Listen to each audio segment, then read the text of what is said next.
now. Clean, refreshing taste you'll find in no other beer. This Bud's for you. They are ready here in Phoenix for Game 5. The decisive Game 5 of this division series between the Arizona Diamondbacks and the St. Louis Cardinals. Welcome to the broadcast booth, everybody.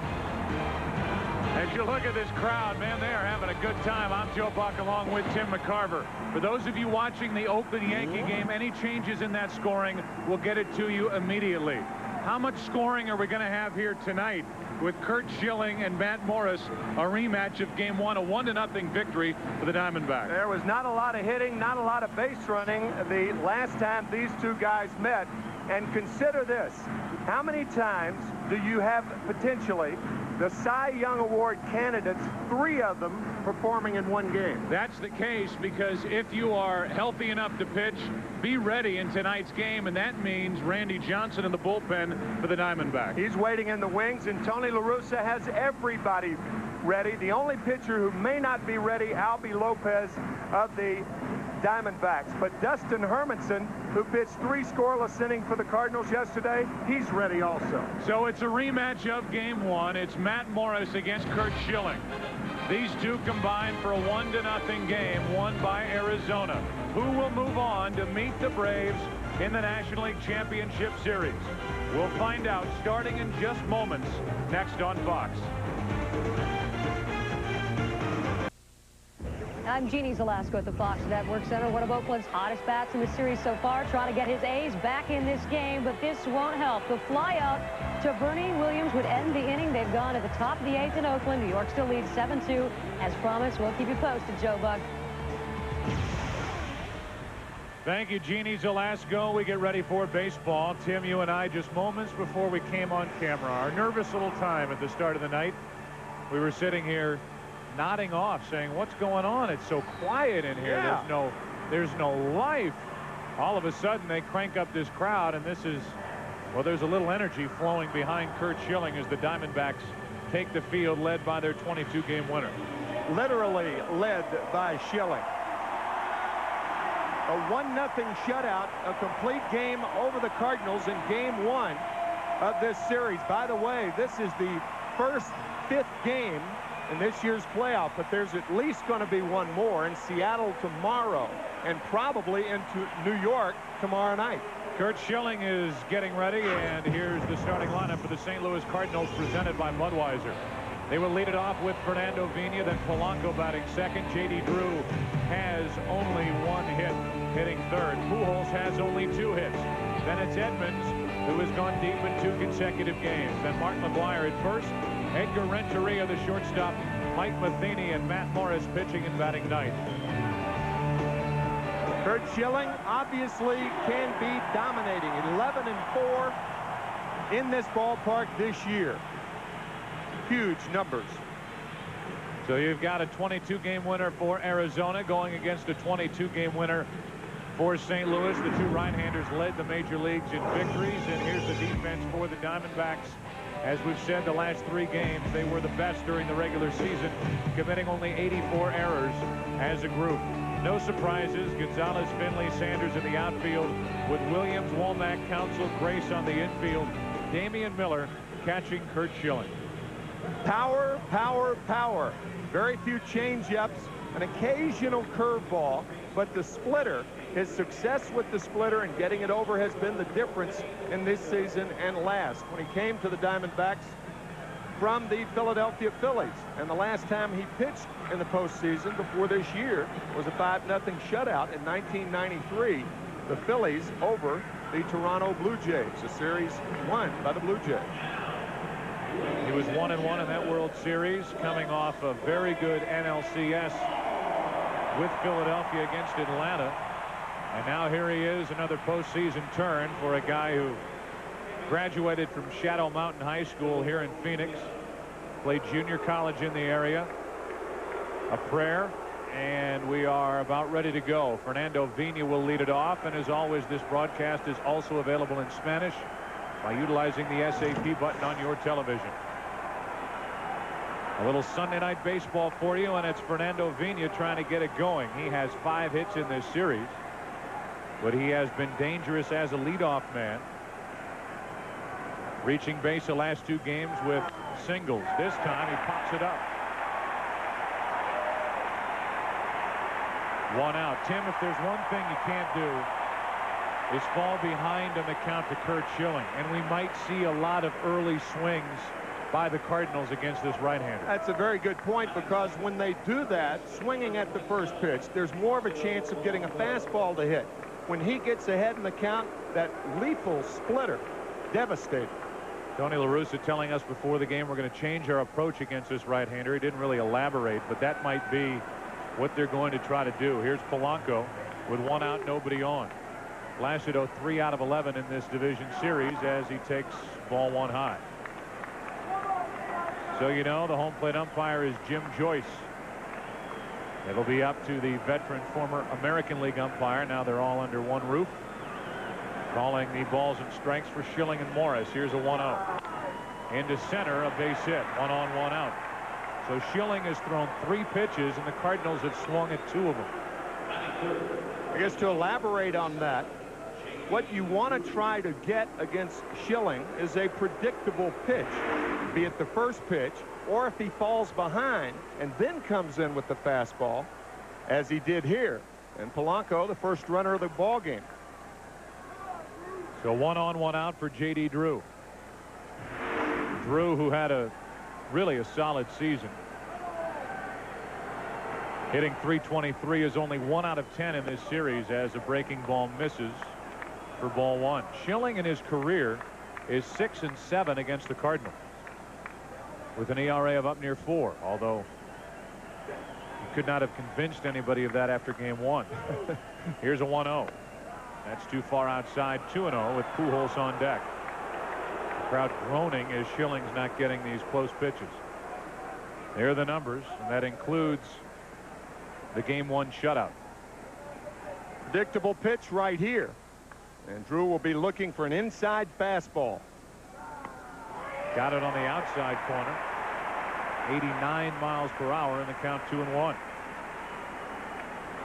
Bob Brenly wearing that microphone. Used to wear a headset for Fox. Now he's in the dugout sweating through these games. And Tony La Russa, for the 8th time in his career, is in the postseason.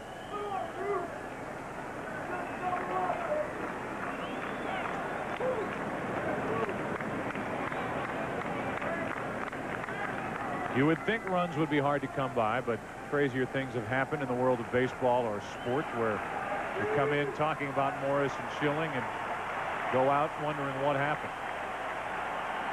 Drew with a count of 2 balls and 1 strike.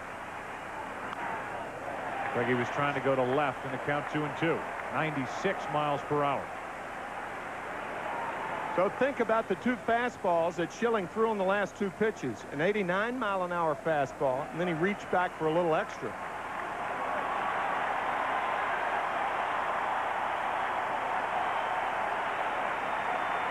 Polanco at first with 1 out, 2 balls, 2 strikes. Drew took ball 3. Splitter on 2-2, and now it's a full count, and we'll see how the Cardinals want to play it if they start the runner at first. Oh, I would think absolutely. You're pretty sure about that? Yes. 100% sure about that? Yes. That's your final answer? That is my final answer. 3 balls, 2 strikes. Polanco is running. It's ball 4, and it's 2 on with 1 out right now for a game break. Here's Jeannie Zalasko. Well, Joe, the A's may suffer more than the loss of a game tonight. Jermaine Dye fouled the pitch off his left leg in the 3rd inning. He had to be carried off the field, and we have just learned it is a fractured left tibia. It's bottom 8 in Oakland. New York still leads 7-2. So a fractured left tibia for Jermaine Dye, and it appears that that series is there in the top of the 8th at Oakland. 7-2. Yankees will travel back across the country to Yankee Stadium for action tomorrow. 2 on with 1 out. Pujols, strike 1. Pujols only 2 hits in this series.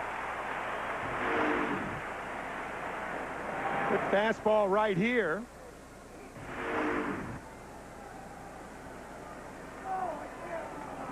Runners on at first and second with one out, a hit, a walk after Vina popped up on the first pitch. That's just up and away, and 1 ball, 1 strike. If you want to highlight 2 big bats for each side, why don't you highlight Drew and Pujols for the Cardinals and see that they're hitting a combined 125 with 1 home run and 3 RBIs. And combined Luis Gonzalez and Matt Williams, 1 home run for the only RBI, hitting 111. Pujols chased that in the count 1 and 2.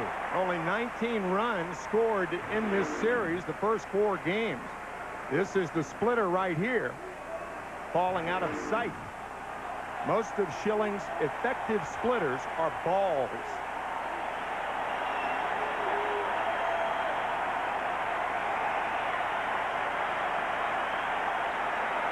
Cardinals threatening in the first inning, and Pujols grounds it up the middle. Diving stop, and out at second for the second out of the inning. What a play by Counsell.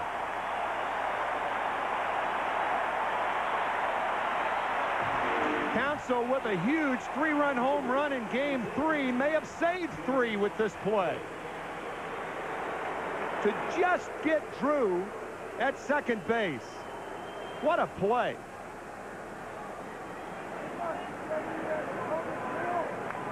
So now it'll be runners at the corners with 2 out for Edmonds. Joe, it looked like Counsell threw that ball with his right elbow on the ground, just kind of flicking it toward Womack. Schilling came close to touching it as it came back up the middle. It looked like with his bare hand. Had it out there, thought better of it, and a good thing for the Diamondbacks because that allowed Counsell to make the play rather cleanly. Diamondbacks also caught a break as that ball came close to hitting the bag. Yeah. It went right over it. Counsell got a true hop, and now it's first and third, 2 out for Jim Edmonds. He's been the brightest spot in the lineup for St. Louis with 2 home runs in this series. Again, first pitch swinging. There is no doubt the Cardinals are going up there tonight, getting ready to jump on the first couple of pitches from Schilling. That's from game 3. And this is from yesterday, game 4. After a 3-hour, 36-minute delay, a second inning leadoff home run, and a 2-1 Cardinal lead on their way to a 4-1 victory to get this series back to Arizona. Edmonds with a no ball, 1 strike count. Runners on at first and third, 2 out. And that misses. 1-1.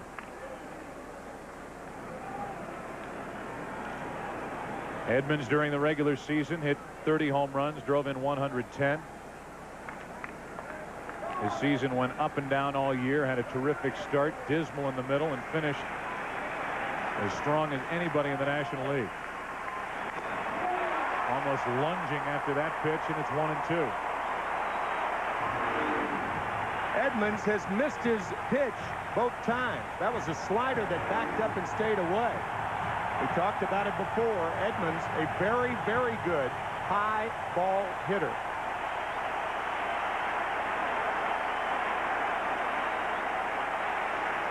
Now the Diamondbacks are going to ask Grace to play behind the runner at first.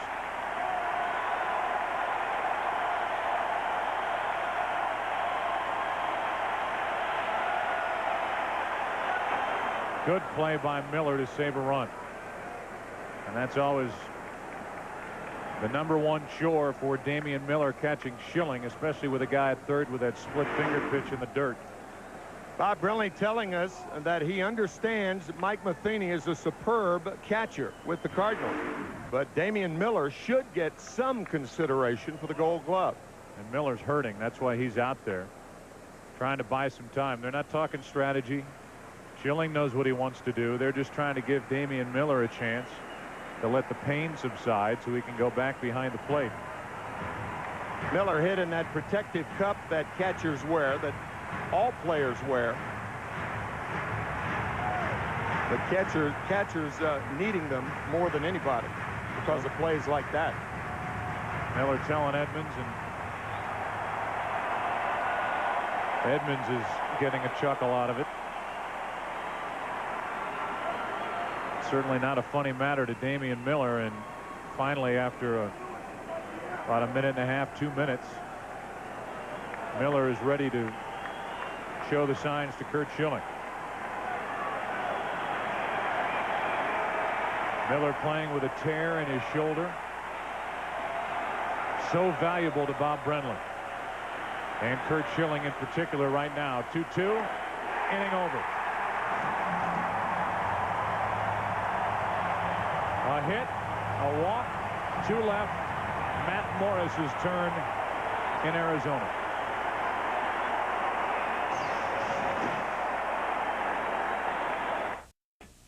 Tony La Russa will tell you if Matt Morris pitches well, we've got a chance. If he doesn't, they're in trouble. Here's the starting lineup for Arizona presented by Budweiser. They lead it off with Tony Womack, then Craig Counsell, Gonzalez, Finley. 4 left-handers to start it, with Reggie Sanders in right, Mark Grace at first, Williams, Miller, and Schilling pitching and batting ninth. On the mound for St. Louis, a 22-game winner as well, Matt Morris, who had an ERA of 3.16. So good at home, average on the road. First pitch is a strike. In St. Louis this year, Morris 15-2 with a 1.62 ERA, and on the road 7-6 with an ERA over 5. 1 ball, 1 strike on Womack. That is not uncommon.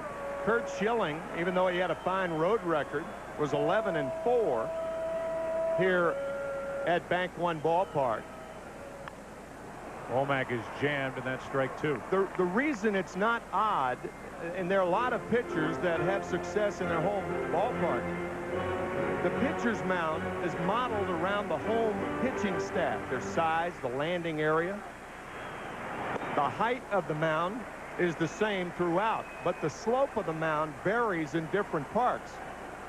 You can see hitters that have a lot of success on the road because the batter's box doesn't change, but the mound does. Womack checked his swing. 3 balls, 2 strikes.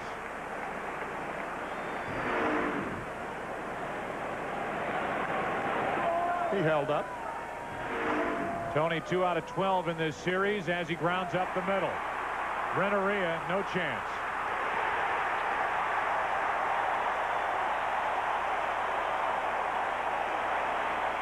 Too much to do and not enough time to do it. Once Renteria has to dive for this ball, no way to get Womack. Womack led the National League in stolen bases 3 straight years, 97, 98, 99. So Womack is aboard, and Craig Counsell will be the hitter. Counsell's done a little bit of everything in this series. He made a terrific defensive play in the top of this first inning to save at least 1 run. And of course his 3-run home run in the 7th inning of game 3, the biggest swing of this series so far. 1 on, nobody out, and time called at the plate. Joe, Bob Brenly telling us before the game that he'll play the first inning like the 7th or 8th inning. Bob told us that. Tony La Russa implied that.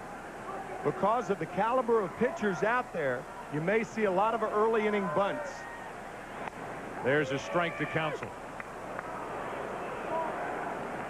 Matt Morris in that game 1 start had runners on at 2nd and 3rd, nobody out, and got out of it.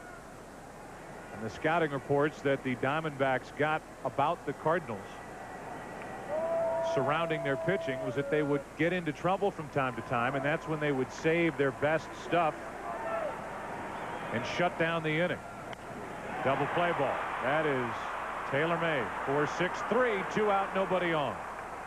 More action from Jeannie Zalasko. You're busy, Jeannie. It's all yours. Oh, yeah. Well, they're doing all the work at Oakland. Bottom 8. The A's trying to claw back in this one. Ramiro Mendoza on the mound, but the comebacker from FP Santangelo would be the final out. We go top 9. Yankees still have the lead, Joe.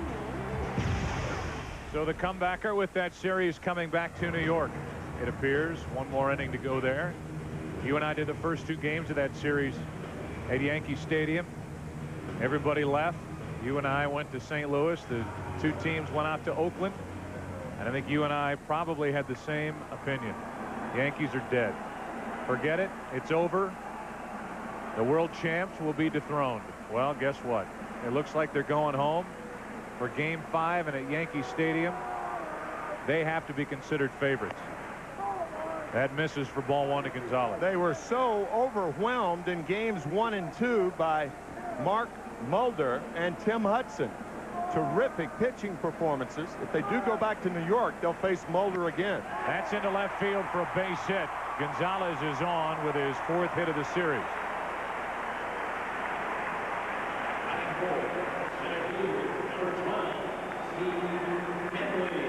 That'll bring up Steve Finley, who is easily the hottest hitter on either side.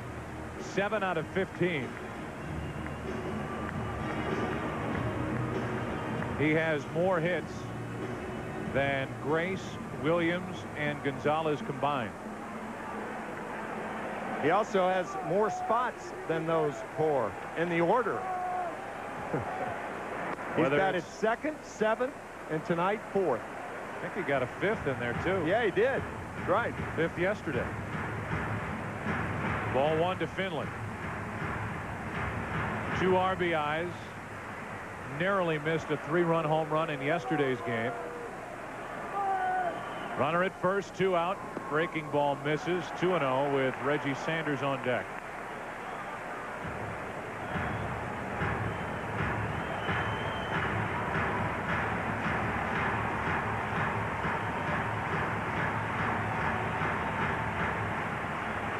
Think anybody's watching this back in St. Louis? Huh. Here's a 2-0 on the corner, 2-1. Pretty good 2-0 pitch from Matt Morris. Not in the fat variety.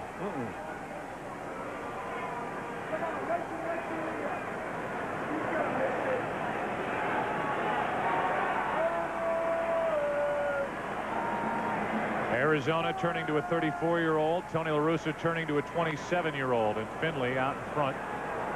Fouls it in the count 2-2. So much was made, Tim, and we were there the final weekend of the regular season, about the Cardinals getting home field advantage, opening up at home. That way you get Matt Morris 15-2 pitching at home. You deal with the Braves instead of the 1-2 punch of the Diamondbacks.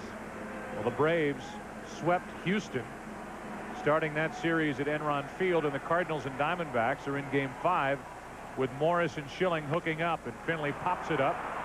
That should give us a scoreless first inning in Phoenix.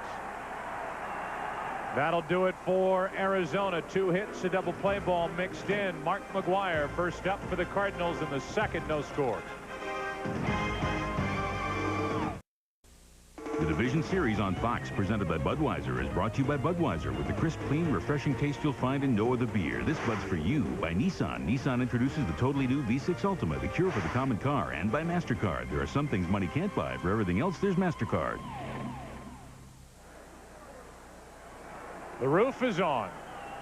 And Morris is in the dugout after a scoreless first inning, and it's Schilling's turn to go back to the hill. Mark McGwire first up, first pitch swinging. Strike 1. McGwire, 1 out of 8 in this series, had a single in yesterday's game, was hitless in 3 at-bats against Schilling in game 1. It'll be McGwire, Renteria, and Matheny. If anybody gets on the pitcher's spot, Morris. 1 ball, 1 strike. Mark McGwire, you know the story by now. Mark McGwire is tired of the story by now with his regular season, which was really hard to figure as he fouls it off the end of the bat. Here's a guy who had a total of 56 hits, 29 of which left the park, 118 strikeouts and 299 at bats, and his confidence dropped through the floor. But if you're Tony La Russa, how can you play a game 5 without McGwire in your lineup? Here's a 1-2. Second strikeout for Schilling, and right now Jeannie Zalasko with another game break. Joe, top 9 in Oakland after a David Justice triple to right. Bernie Williams continues to do what he has done all day, drive in runs. The double produces his 5th RBI. A nice healthy 8-2 lead for the Yankees. Top 9, Joe. Well, the Yankees have a number 3 starter that's paid like a number 1 starter, and he performed last night, Mike Messina, to set this up.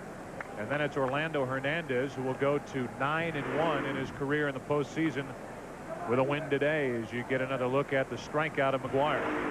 They'll be busting McGuire up around the letters all day long, regardless of who's pitching. A .308 hitter this postseason is Renteria with 4 hits and 13 at-bats. A .260 average during the regular season. Here's a 2-0. 2-1. You can see that stance of Edgar Renteria, that closed stance. He is inclined to hit the ball to right field, particularly against a guy like Schilling, because he blocks himself out. He has a tough time pulling the ball unless it's down and in. Off to the right side, and the count 2-2. With every 2-strike count, these fans start thinking about a Curt Schilling strikeout. He struck out 293 during the regular season, easily his career high, and Mike Matheny waits on deck.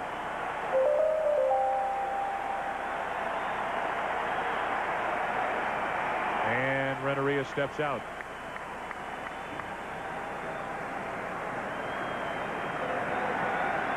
Now the 2-2. Left side, Womack.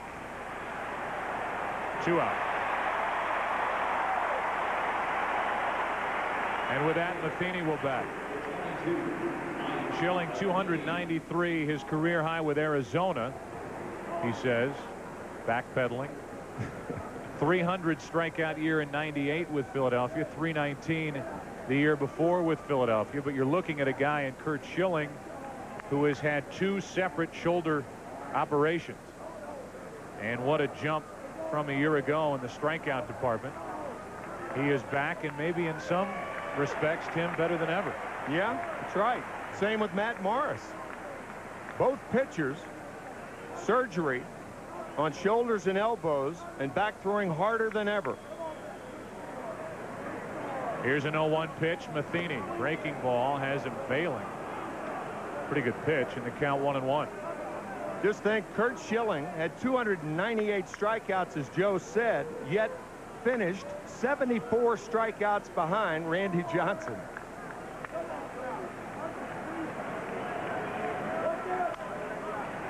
One and 2 on Matheny. Wiffle ball. The 2 strikeout leaders, the top 2 guys. Third duo since 1906 with 20-plus wins, 200 or more strikeouts, and ERAs under 3. And again, Randy Johnson is available if the Diamondbacks need him in relief tonight. The 1-2. That's into right center field. Long run, Finley. Inning over. That ball took off on Steve Finley, and he reached high to grab it, save an extra base hit, and end the top of the second. Diamondbacks bat, no score.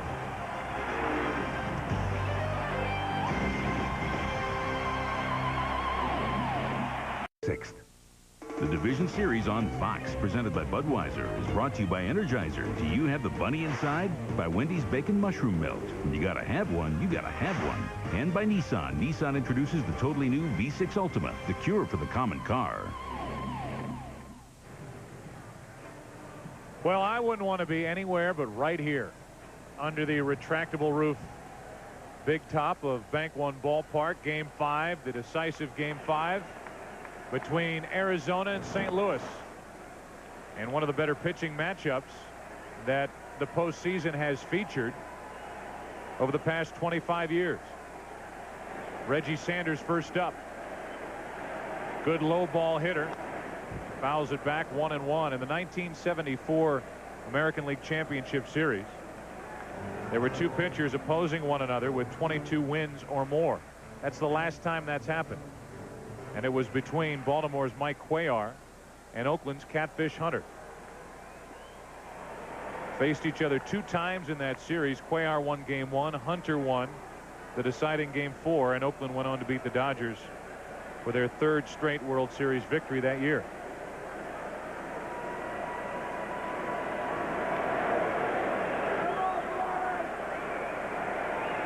So in this game, you have the top 2 winners in the major leagues. Here's a 1-1. That's strike 2 as it heads into the press box. It stands to reason, as you look at Luis Gonzalez, that hit his first time up, that if the hitter's a low ball hitter, he has a slower bat.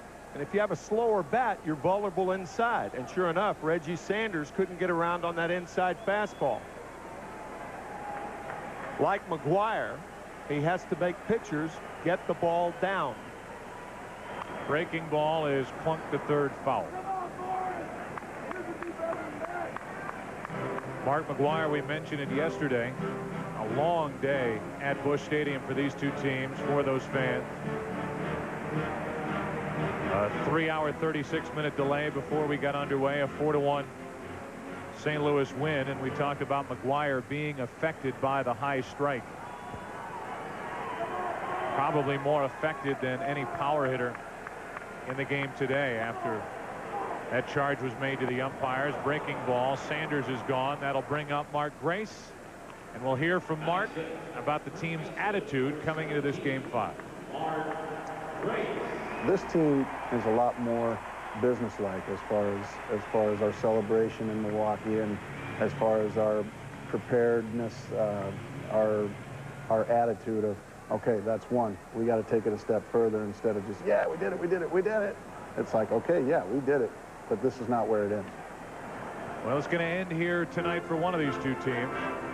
Either the Cardinals will go to Atlanta tomorrow or home tonight, and Arizona will either be making tee times or waiting for the Braves to get here on Tuesday. Yeah, the Diamondbacks stay here in Phoenix one way or the other. If they lose, they start spending their winter.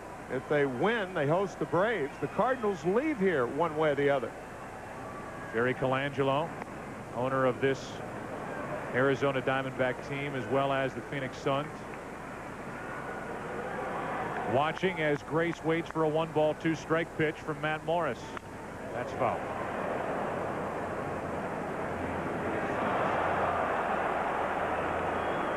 And on the other side, you've got Kathy and Bill DeWitt, David Pratt, a portion of the Cardinal ownership group, and I know a lot of those who remain are back in St. Louis watching here tonight. Here comes a 1-ball 2-strike pitch. Grace takes ball 2. 95 miles an hour from Morris, who missed the entire 1999 season. Grace strikes out. Back-to-back strikeouts. So Sanders and Grace, 2 out, nobody on. Neither Sanders nor Grace could lay off that curveball. You can see how the body goes forward with Mark Grace. That's why Mark does not have the power of a lot of hitters. He's a front foot hitter. That's how players refer to a guy with the hitting style of Mark Grace. Well, they were booing Matt Williams the last time he was on this field. Now they applaud him as he stands in. 0 for 12 in this series. That's high for ball 1.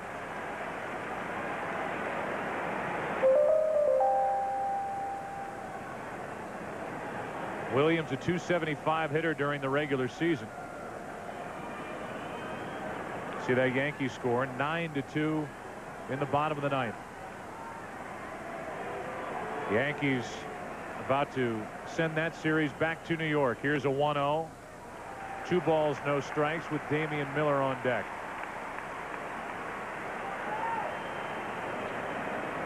St. Louis in the 3rd inning will have the pitcher Morris to lead off, then Vina and Polanco. Williams trying to get something going with 2 out. Flies one into right. That's easy for Drew, and both pitchers off to a good start. Fernando Vina will bat second when we play in the top of the 3rd. No score in the Valley of the Sun.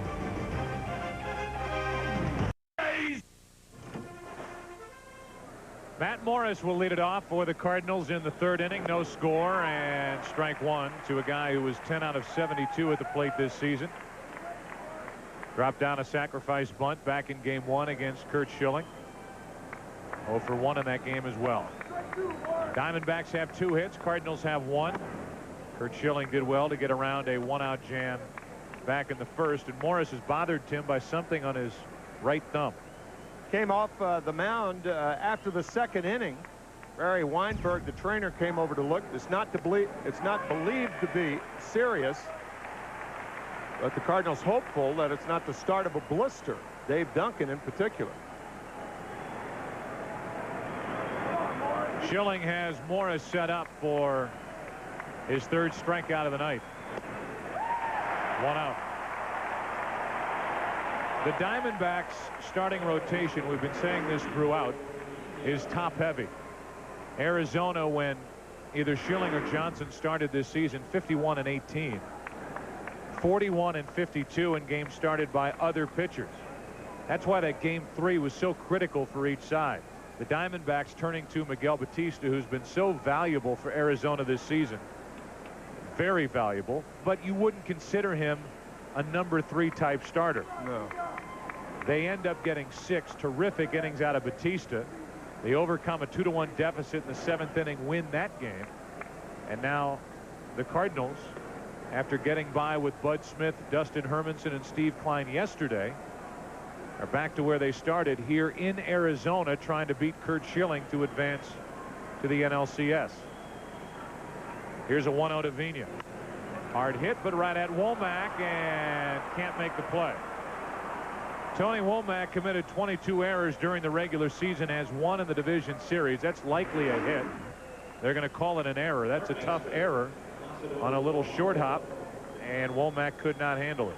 Well, it's an in-between hop. Had Womack and an infielder on a ball hit that hard, has to make up his mind right away. He took 1 step in and then backed up on the ball. The ball ate him up. So Vina is on with 1 out here in the 3rd inning. It is an error, and Polanco stands in. He singled his first time up. Well, we talked to Tony La Russa about this specific situation. As you look at the Yankee final, bottom of your screen, 9-2 over Oakland. That series even again, and back to New York for game 5 tomorrow. There's ball 1 to Polanco. And look for the hit and run right here. Tony La Russa more than implying that in order to beat Curt Schilling, you have to run the bases against him. And Polanco is probably the best hit and run batter in the Cardinal lineup. Hits the ball well the other way. He has found the hole on the right side twice in this series. Vina with a big lead draws a throw. Talked about Damian Miller, who's had a tough time just moving around after having that foul tip catch him back in the 1st inning. He also has a tear in his shoulder. And we'll see how aggressive the Cardinals want to be on the bases here. 1 on, 1 out, 1 ball, no strikes. Vina is running, hit and run, and a high chop to Counsell. Runner at second, 2 out. Well, Tony La Russa came to the National League, to the Cardinals, with a reputation of being that American League manager, laying back, waiting for a 3-run home run. Here are his thoughts on playing little ball in this series. If you think your pitcher is pitching well, you maybe look for get a point here, get a point there. You don't always play for the beginning. If you think your pitcher is struggling, you say, well, gee, I can't play for a run when I think they're going to get 3. What you do expect, if both those guys are on their game, that every run you can get, you better try and take. And here's a situation with a runner at second, 2 out, Drew up, in a meeting on the mound between Miller and Schilling to see how aggressive they want to be with Drew, with a struggling Pujols on deck. J.D. Drew has struggled in this series also, but he's a left-handed batter. Pujols, of course, batting from the right side, and Pujols did not look good against Schilling his first time up. RBI opportunity for J.D. Drew. To the right side, Grace. A race to the bag. Well played. Grace to Schilling, and the inning is over. Schilling wheeled around like he forgot how many outs there were. This is out number 3. Again, first pitch swinging. Cardinals strand their 3rd, bottom of the 3rd, no score.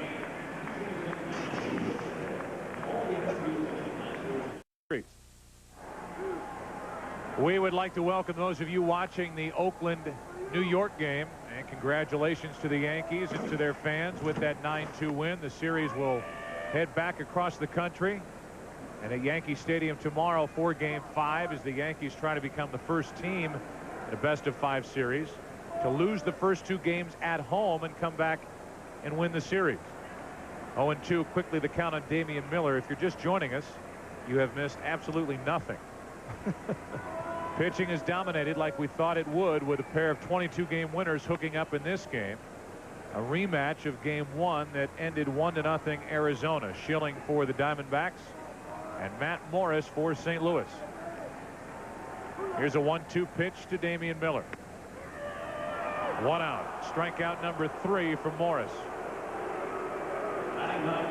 Nobody's going to hit this pitch. You can see Matheny sitting outside, a tailing fastball right on the front corner. Miller thought it might have been outside. It was close. Here's Curt Schilling. Catchers can't complain as much as regular players because catchers have to fend off the umpire and get pitches for his pitcher. So it kind of hampers you if you're a catcher and arguing with an umpire after a close pitch. It just creates an awkward moment when you come back out there with the gear on to squat down in front of him and then beg for pitches from your own guy. Right. Can't have it both ways, Joe. You know that. Well, that's what I've been told. You cannot have your cake and 0-2 the count on Schilling with Womack next. 1-2 from the hard-throwing Matt Morris.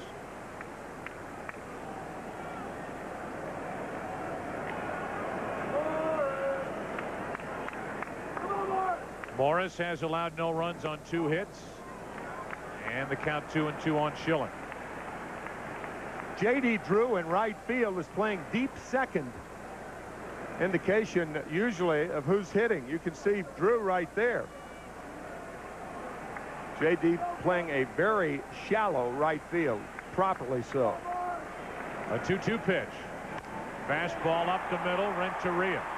High hop, and that's out number 2. Okay, Tim, back me up on this. All right. Tomorrow it's a doubleheader of Game 5s on Fox. First at 4 Eastern, 1 Pacific. The Indians and Mariners square off in Game 5 of their series. Followed at 8 Eastern, 5 Pacific by Game 5 between the A's and Yankees as the scene will go back to the Bronx. The road to the World Series continues on Fox tomorrow, beginning at 4 Eastern, 1 Pacific on Fox. That's right. Joe, with all our preparation, obviously kind of watching and not listening to the Oakland, New York game, I wonder if Roger Clemens will be the starter tomorrow evening. Oh, we'll get word on that. Yeah. We'll send out distress signals and hope that somebody will call back with confirmation. I know when we were in New York the other day, Joe Torre the day after said, oh no, he'll pitch Game 5. He wasn't concerned about the tight right hamstring for Clemens as Womack is on with a 2-out hit. Edmonds like a shortstop out in center field to his left to cut it off, and Womack's 2 for 2. That'll bring in Craig Counsell. Well, if you're just joining us, you missed a good defensive play by Counsell in the first inning. I'll say that could have saved a run. Certainly had the ball gotten by him, runners on at first and second and 1 out, diving for a ball behind second base and flipping it to Womack for the fielder's choice. And Schilling then retired Albert Pujols. Counsell 0 for 1 in this game, bounced into a double play his first time up. 3 out of 14 at the plate against Cardinal pitching and timeout. Said yesterday that his teammates call him Rudy. Played at Notre Dame, and Rudy hit a big 3-run home run in the 7th inning of Game 3. Put the Diamondbacks up 5-2. They won it 5-3. Lost yesterday 4-1, and here we are in one of what will be 3 Game 5s across the playoffs. We understand Roger Clemens will be on the mound for the Yankees tomorrow. Started the season at 20-1. Lost his final 2 decisions to Tampa Bay, Tim, and then was no good really in Game 1. Never looked comfortable. So there are at least question marks swirling around Roger Clemens, and that's not the case with Mulder, No. who was tremendous in Game 1 at Yankee Stadium. Time called again by counsel. I think what Matt Morris is doing is making Womack wait at first base. It's probably the strongest deterrent to a stolen base, to throw a runner's rhythm off, make him wait, and then quick pitch the next time. Nearly balked. He didn't stop, did he? No. Did not come to a complete stop. Bob Davidson is somewhere in this country yelling at his television. Here's the play by counsel up the middle. Back in the first inning that quite possibly saved a big inning, saved a run, got the out, and we're scoreless in the bottom of the third. Here's a 1-1. 2-1, the Bob Davidson reference to former big league umpire who was notorious for calling balks. Balking Bob.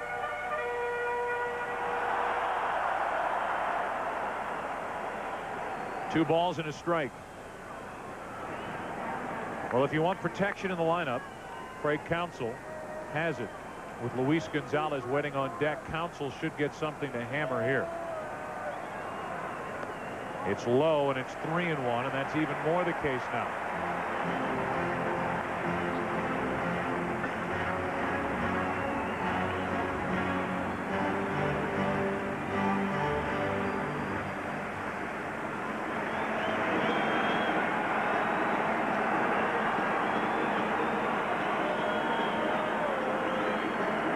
Two out, hit by Womack. He is running. Ball 4, 2 on for Gonzalez. There are good walks and there are bad walks. For instance, if you pitch around a guy like Gonzalez with first base open, that could be considered a good walk. If you walk Craig Counsell without a base open, with Gonzalez coming up, that's a bad walk right there.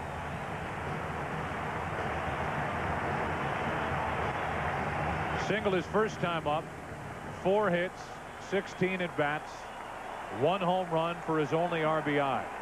That came in Game 3 in St. Louis. Trying to put the Diamondbacks on top in Game 5. Strike 1.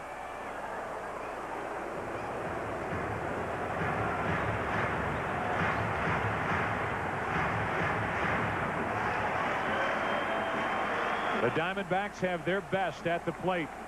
The Cardinals have their best on the mound. Strike 2, and Morris has put 2 pitches in dangerous but perfect spots. Far enough inside to get the strike, and far enough inside away from Gonzalez's happy zone. That fastball, both of them tailing back over the inside corner. Here's an 0-2. Hard hit. McGuire keeps it on the infield. Womack will hold at third. Polanco, like a catcher, blocks the throw, and it's bases loaded. Base hit for Gonzalez. We talk about it often with 2 outs and a runner on at second base. If you can't make the play cleanly, knock it down and save a run. That's what McGuire did. He knocked it down, momentarily saving a run. Womack thinking the ball's into right field. Whoa, held up by Chris Spire. And you're right, Polanco going down just like a catcher would. So now bases loaded for Steve Finley, trying to put Arizona out in front here in the third. Strike 1. Finley flied to center his first time up, but moved into the cleanup spot tonight. First time he's been there, and he's there because he is 7 out of 16 in this series. Bob Brenly made that switch, and he has what he wants. Finley at the plate with a chance to drive home runs. 1-1.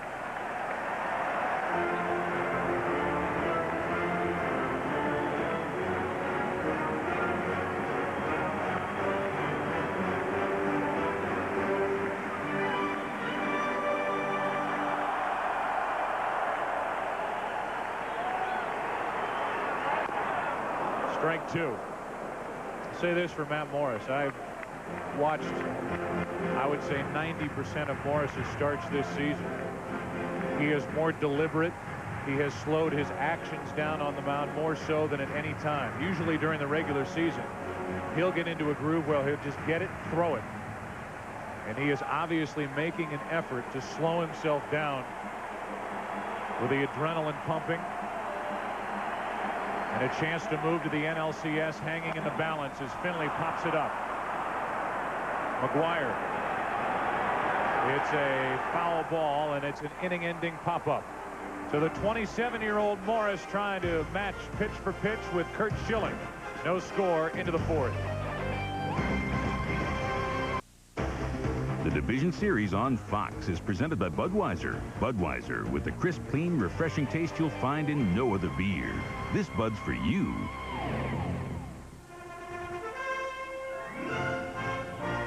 Welcome to the Wild West. Fans arriving a little late for tonight's Game 5.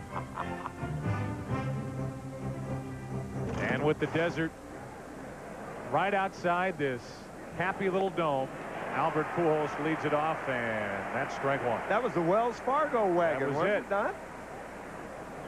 That was it. 0-1 the count on Albert Pujols, who bounced into a force out his first time up. It'll be Pujols, Edmonds, and McGuire for the Cardinals here in the fourth.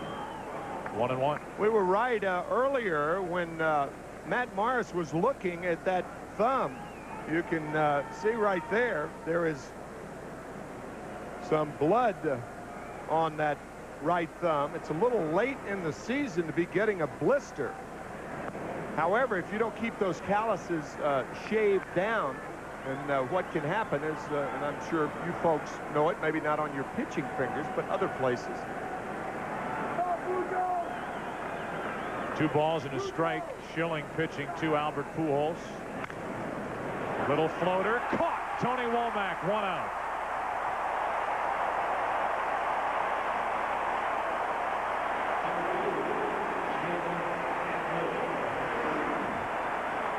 Timed and plucked out of the air.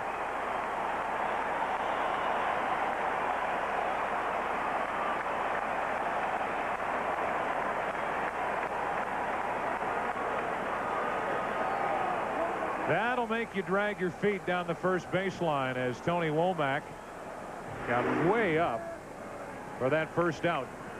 Another big defensive play in this game. That was dunking height right there.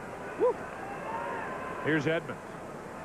A strikeout victim his first time up with runners at the corners, 2 out to end the top of the first.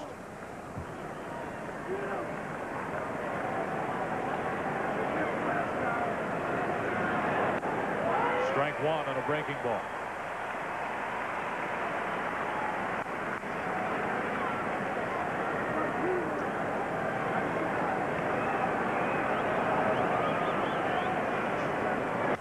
Edmonds, another one. This time it's Counsell, 2 out.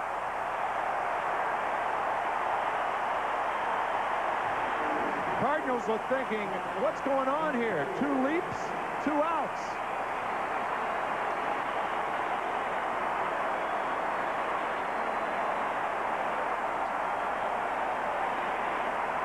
Bookend line drives. Caught by Womack and Counsell.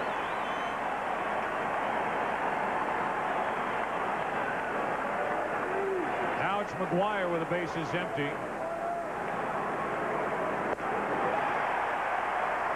98.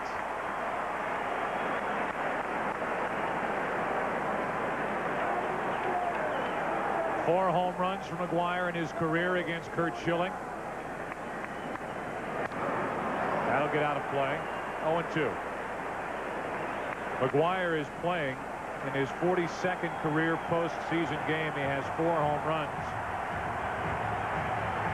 in postseason games, and this crowd is really into it now.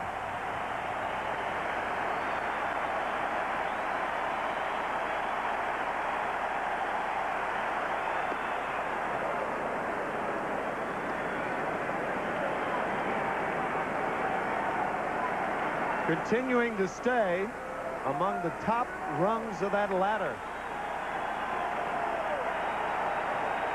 Where Womack and Counsell just went to get the first 2 outs of this inning.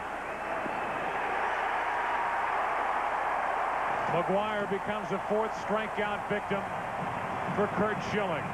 The Diamondbacks #1 in the league in defense this season, showing it on the 14th of October. Bottom of the 4th, no score. Division Series on Fox, presented by Budweiser, with the crisp, clean, refreshing taste you'll find in no other beer. This Bud's for you. First pitch to Reggie Sanders is high and tight, ball 1. Underway in the bottom of the 4th, no score. Sanders, Grace, Matt Williams coming up for Arizona. Sanders struck out his first time and has a 1-1 count here. You can see the right thumb of Matt Morris looks like it's on top of the thumb, so it couldn't have been caused by the seams of the ball. Sanders, 1-0, Arizona.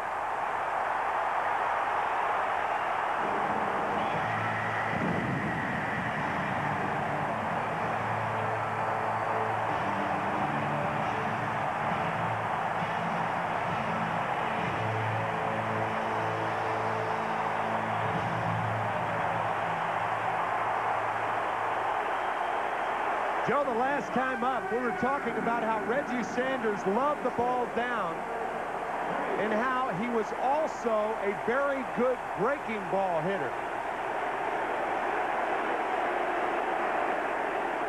Grace takes a strike as this crowd chants Reggie, and they want a curtain call. Not exactly Mr. October, but it's the Arizona version. 1 ball, 1 strike on Mark Grace. A low curveball in the middle of the plate. Not for long.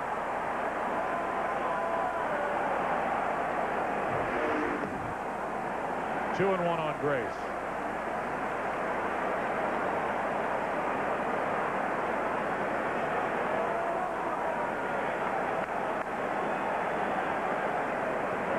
Up the middle.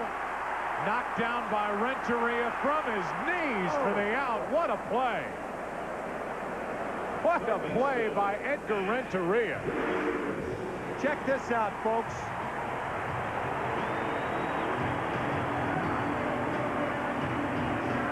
That is some play by Renteria. Pivot on the knees. 1 hopper to McGuire to get Mark Grace. Normal speed. Normal in their world, not mine. Now it's Matt Williams, who's 0 for 13 in this series. Bob Brentley thinking he's going to bust out of it soon. He better. 95-mile-an-hour fastball missed for ball 1. Schilling has a lead. Bottom of the 4th. 1-0 Diamondbacks, and Williams floats one into right. Drew, 2 out. To make that play by Renteria a little more startling, Edgar caught that ball behind him. Oh, baby! In a restaurant, yeah! The voice of Bob Brentley. Up into the restaurant in that section that sits behind the seats over the left field wall as ball 1 misses to Damian Miller.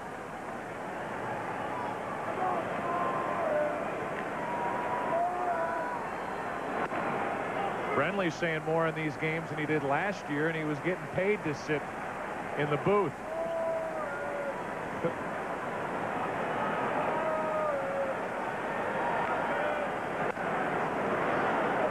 Two balls and a strike. Bob is joined by his son Michael, who's celebrating his 15th birthday today, and we talked to Bob, who's just one of the most likable guys in this game. He really is.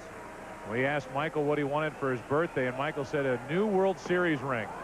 And these are Bob Brentley's words. He said, just like his mom, jewelry, jewelry, jewelry. 2 balls, 2 strikes on Damian Miller. Left side, short hop pickup. Man, have we seen some defense in this game? Defense and pitching, that's what wins championships. Who will win this division series to go to the National League Championship? Reggie Sanders crushes one to left. 1-0. Back after this from your local Fox station.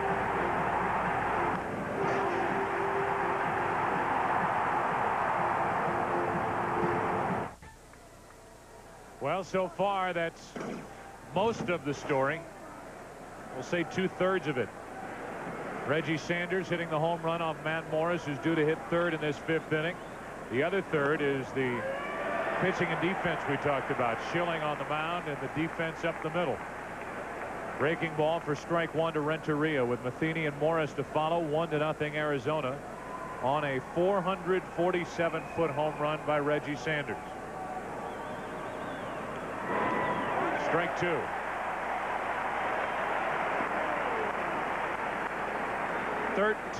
Shutout innings thrown by Curt Schilling. Morris, 11 innings, 2 runs on 11 hits.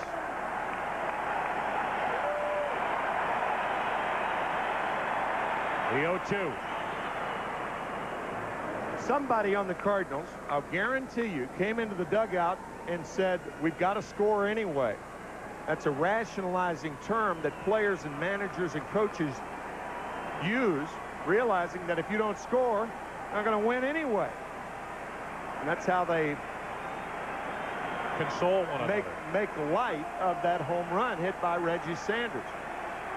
And console one another, right. Here comes a 1-2 pitch to Renteria.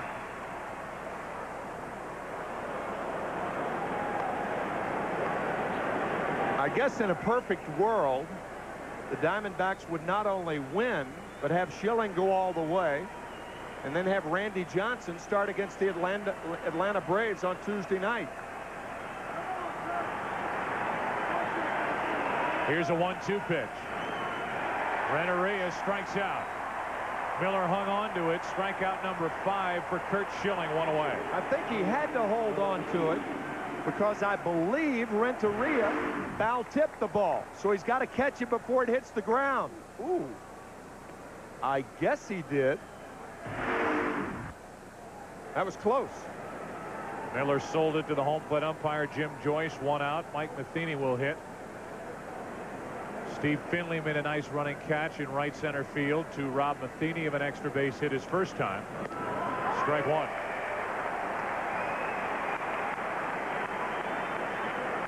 Diamondbacks in the bottom of this 5th will have Schilling, then Womack, then Counsell. Yeah, the perfect world for the Atlanta Braves would be for these two teams to play all night. The Diamondbacks to use Randy Johnson and others. The Cardinals to use Morris, Woody Williams, whoever. And therefore, either one of the two teams would go into Tuesday's Game 1 of the NLCS disarmed with their pitching staff. And here's Matt Morris up there in a likely bunting situation with a runner at first, 1 out. Morris got one down against Schilling back in Game 1. Both pitchers are excellent bunters. Morris with 11 sacrifices on the year. Schilling had 14.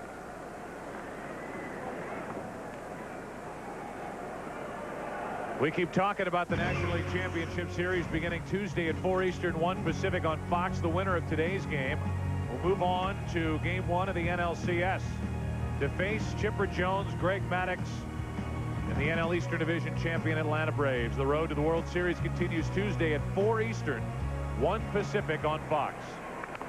Morris, strike 1.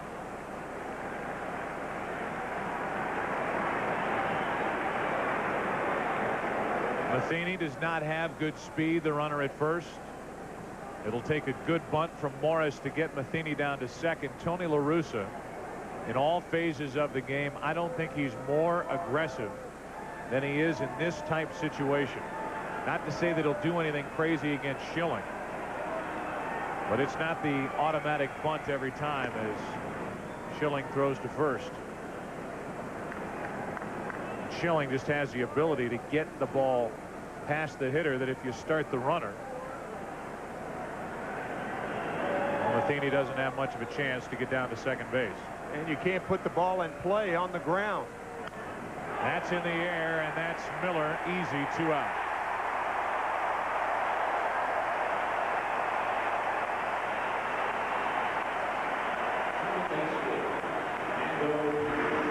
One of the most descriptive things in baseball is in bunting, you catch the ball with the bat. You could see Morris there jabbing at the ball. The barrel of the bat was below the ball, and he popped it up. Easy play for Miller. Now it's Vigna, who reached on an error his last time up. Hitting .294 this series. He homered in yesterday's game 4. He hit 9 home runs during the regular season. You were kidding me the other night saying pop and glide, hit the ball before you, or see the ball before you stride. You didn't understand it. But it's easy to understand a bunt when hitters try to catch the ball with the bat. Very descriptive phrase. It softens the hands. Not so for Morris then. Mitchell Page, the hitting instructor for St. Louis. And working with Vigna on turning on the ball on the inside part of the plate.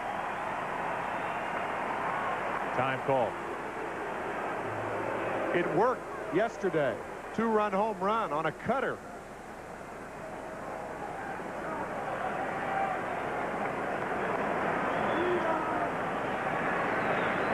Matheny at first with 2 out, and Vigna takes a breaking ball for a strike.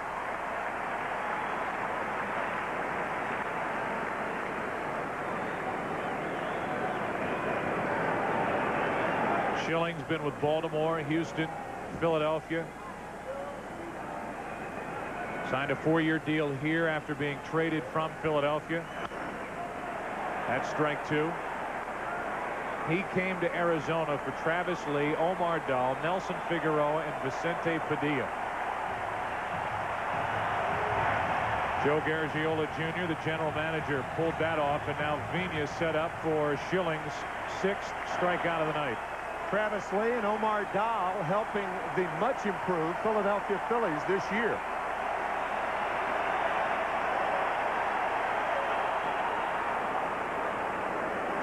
Good play by Miller. The count stays 1-2, and the home plate umpire Jim Joyce gets a fresh supply of baseballs as Polanco hopes he has an RBI chance waiting on deck.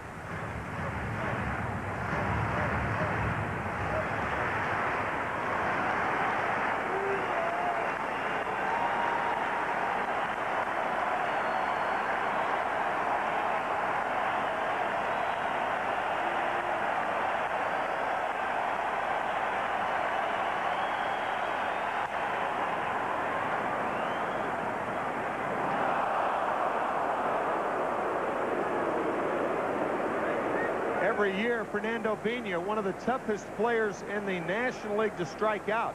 Second toughest this year, striking out only 1 out of about every 20 plate appearances.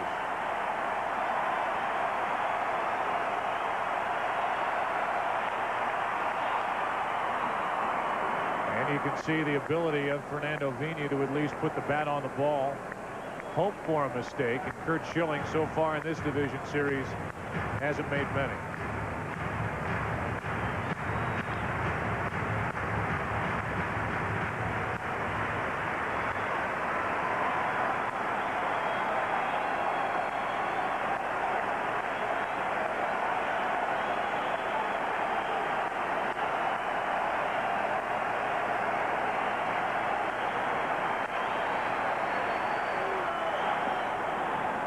Two and two.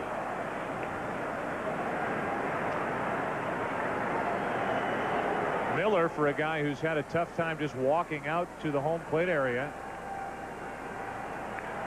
to squat down and catch Schilling, is doing a good job with these pitches in the dirt.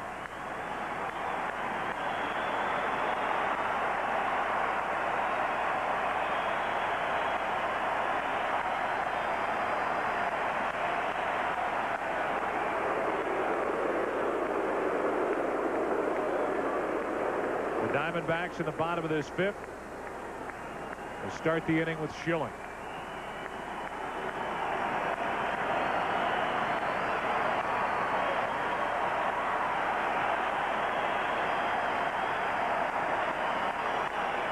foul. Vina turning on that inside pitch. Last 3 balls that Fernando has fouled off. An indication of how tough and out he is. Fouled off 2 down the left field line. Now 1 down the right field line.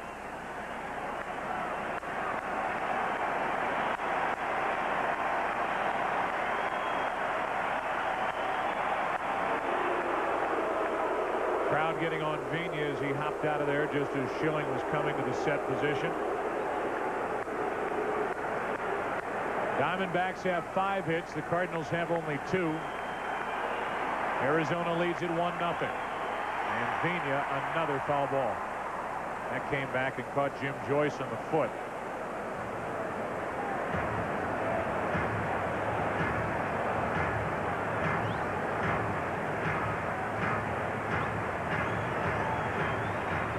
So now you got 2 guys who are hobbled behind the plate. Damian Miller hit by a foul tip back in the first, and Joyce at least able to laugh about that foul tip that caught him. Not quite as bad for umpires when they're hit on the feet behind home plate, because they do have hard-toed shoes. They don't have to squat and, like a ballerina, squat on the toes.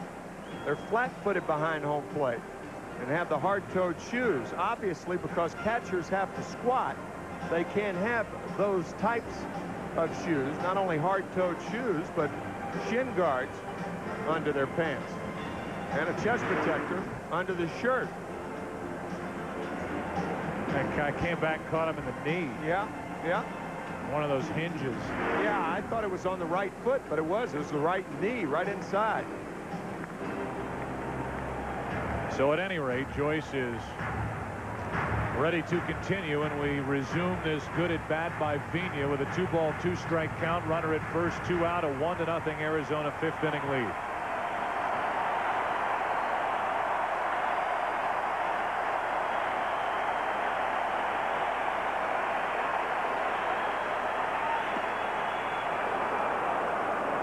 Three and 2.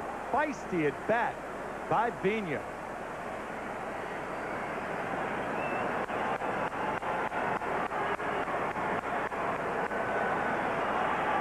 10th pitch of this at bat coming to Vina. That's foul, and Vina broke his bat.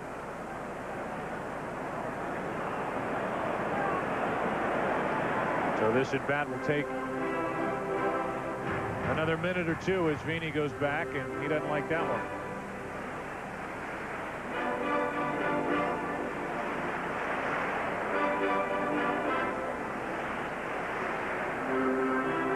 Is asking for friends to give him bats.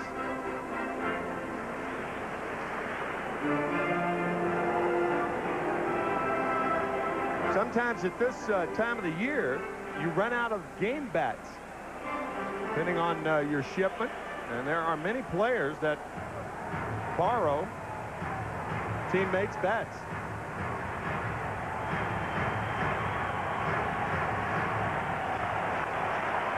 So a 3-ball, 2-strike count. Matheny will take off at first. 2 out. 1-0 in the top of the 5th.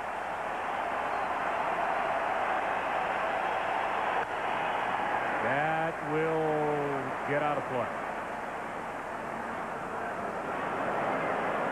So the pitch count is up to 70 for Schilling, 11 of which have come in this at bat.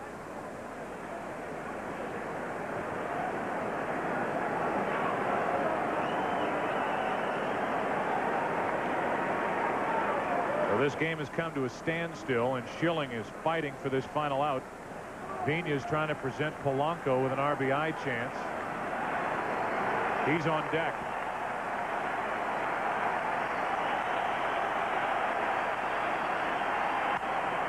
Into left field for a hit. What a good at bat that was for Fernando Vina. On base for the 2nd time tonight. That was a struggle, and Vina won that mini battle with Schilling. Sensational. On the 12th pitch, a hit the other way.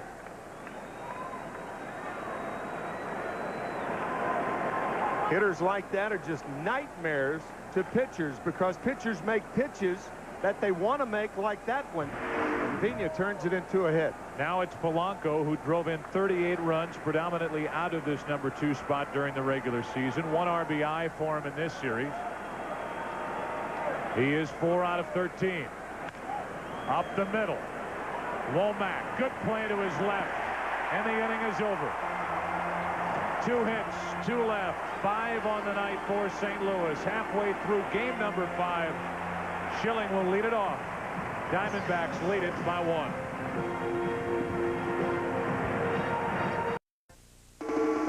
The Division Series on Fox, presented by Budweiser, is brought to you by Budweiser with the crisp, clean, refreshing taste you'll find in no other beer. This Bud's for you. And by Labor Ready. Dependable, temporary labor. Guaranteed. Well, this matchup of Morris and Schilling, who had 44 wins combined during the regular season, has not disappointed. Bottom of the 5th inning, a 1-0 Arizona lead on a home run by Reggie Sanders last inning. 447 feet up into the restaurant in left field, and Curt Schilling is first up. And a breaking ball stays inside. Schilling grounded out to short his first time up. He'll be followed by Womack and then Counsell. 1-1. Schilling had 11 hits during the regular season, dropped down 14 sacrifice bunts.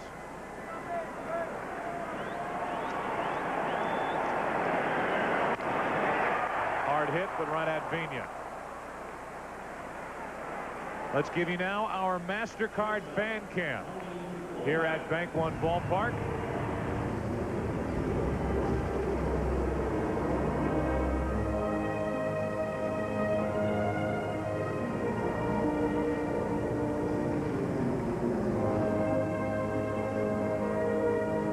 We're in the West, Tim. That's Western music, I'm told.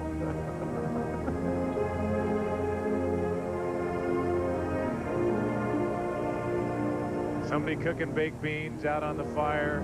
Yeah. Nice sunset. Yeah. Sleeping bags. Yeah. Coyotes. Yeah. Rattlesnakes. Nope. Diamondbacks. 2 balls, no strikes.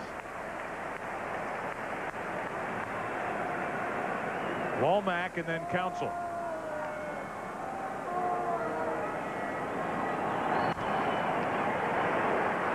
Base hit or error. One or the other. Womack's on base for the 3rd time tonight. It's an error. That ball took a funny hop right at the end, and it came up on Renteria. Right there, we've seen an error on Tony Womack, and now an error on Edgar Renteria. We have seen some terrific defense tonight, and 2 errors by both shortstops. So E6, Renteria committed 24 during the regular season. That is his first of this division series. And now Counsell with a runner at first, 1 out. Counsell's bounced into a double play, walked. That's the worst time to make an error, when you make it off the bat of a guy who can run like Womack. He could turn it into a double. He's running. Hit and run, and Polanco will have only 1 play. Ground out 5-3. Now with a runner at second, first base open. Gonzalez coming up. Matt Morris at the very least can be careful with Luis Gonzalez, albeit with a hot Steve Finley waiting to hit next.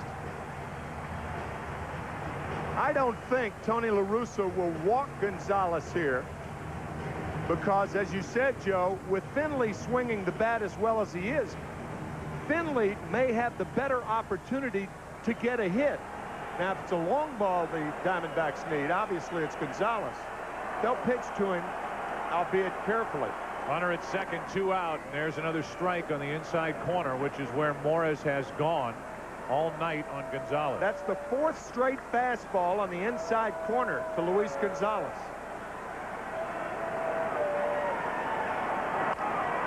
Golfed into right. Drew coming to get it. And we go to inning number 6. Matt Morris gets around the error. The Cardinals will have Drew, Pujols, Edmonds coming up 1-0 Diamondbacks. The Division Series on Fox is presented by Budweiser. Budweiser, with the crisp, clean, refreshing taste you'll find in no other beer. This Bud's for you. Happy to have Budweiser sponsor this game as we move into the 6th inning. A 1-0 Arizona lead, and J.D. Drew takes a breaking ball high. It'll be Drew, Pujols, and Edmonds. If anybody gets on McGuire in a 1-run game, 1-0 Arizona on a home run by Reggie Sanders in the 4th inning. 2-0.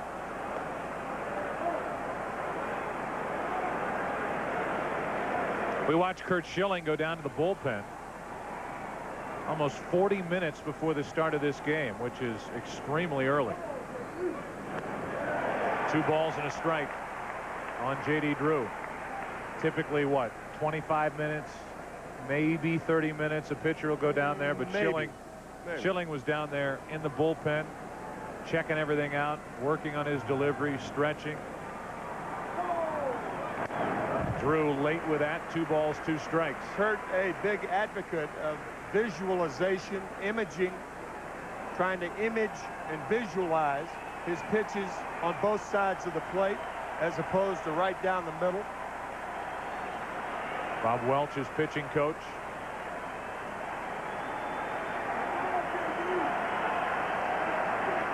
Drew had the count in his favor, 2-0. Now a 2-2 pitch. Popped up on the infield. There's a big threat. That's gone. 1 away. So we talked to Curt Schilling before the game about being pumped up for a start. Here's what he had to say. I know I'm going to be fired up. I know I'm going to be wired. I know I'm going to be anxious.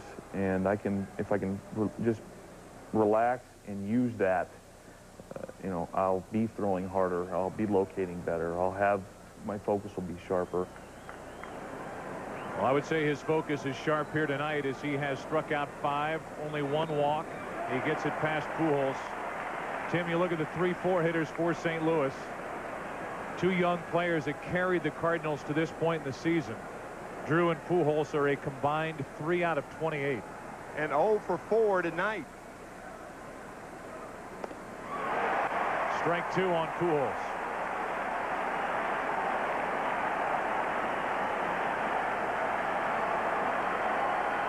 Bottom of the 6th, actually top half. Schilling trying to get it to the bottom half, and Pujols reaches up and fouls it out of play. 1 out, nobody on, and Albert Pujols, who has bounced into that force out. It's taken good defense to keep him out of the hit column. Diving stop up the middle by Counsell, and a line drive caught by Womack, and now Pujols skits into 1 to center. Back is Finley. 2 out. Right now, Jeannie Zalasko with a game break. Joe, the Mariners faced their toughest test of the season in Cleveland and passed with flying colors. Speaking of being airborne, top 9 Edgar Martinez crushes a 2-run home run to pad the lead, his 8th of the postseason. The 6-2 final sends both teams to Seattle for the Game 5. And tomorrow on Fox, it is a Game 5 doubleheader, Joe. So Game 5 tonight and 2 more tomorrow here on Fox. With 2 out, nobody on. Here's Edmonds, who has struck out and lined out.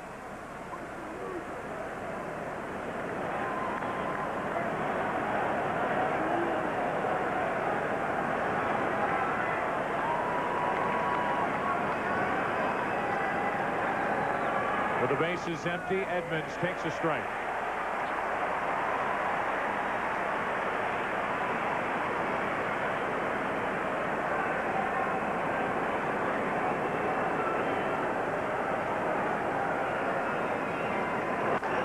Edmonds pops it into center.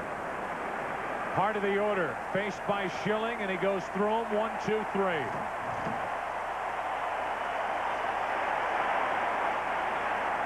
Rematch is going a lot like Game 1. Bottom of the 6th inning, 1-0 Arizona. Division Series on Fox, presented by Budweiser, with the crisp, clean, refreshing taste you'll find in no other beer.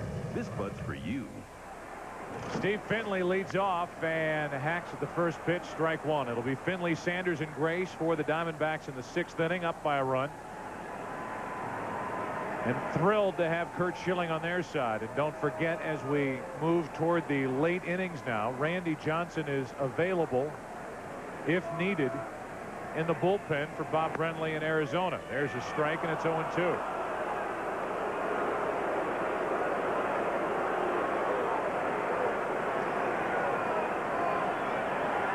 Fourth season for this franchise here in Arizona.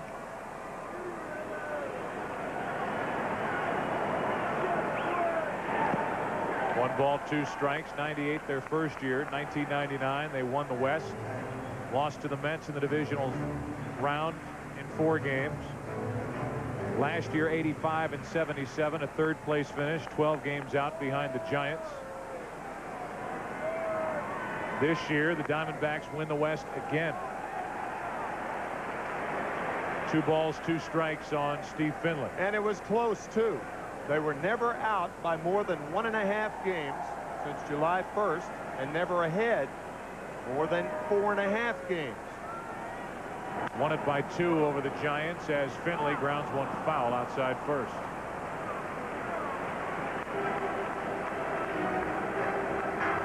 So as Finley goes back to the plate, we'll remind you to go to MLB.com to bid on special autographed and game-used items currently up for auction to benefit the Disaster Relief Fund.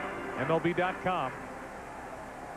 Game-used items currently up for auction for the Disaster Relief Fund. With nobody out, Finley leading off, 2 balls, 2 strikes. Tied him up. Strikeout number 4 for Matt Morris. That swing like swinging an oar through Vaseline.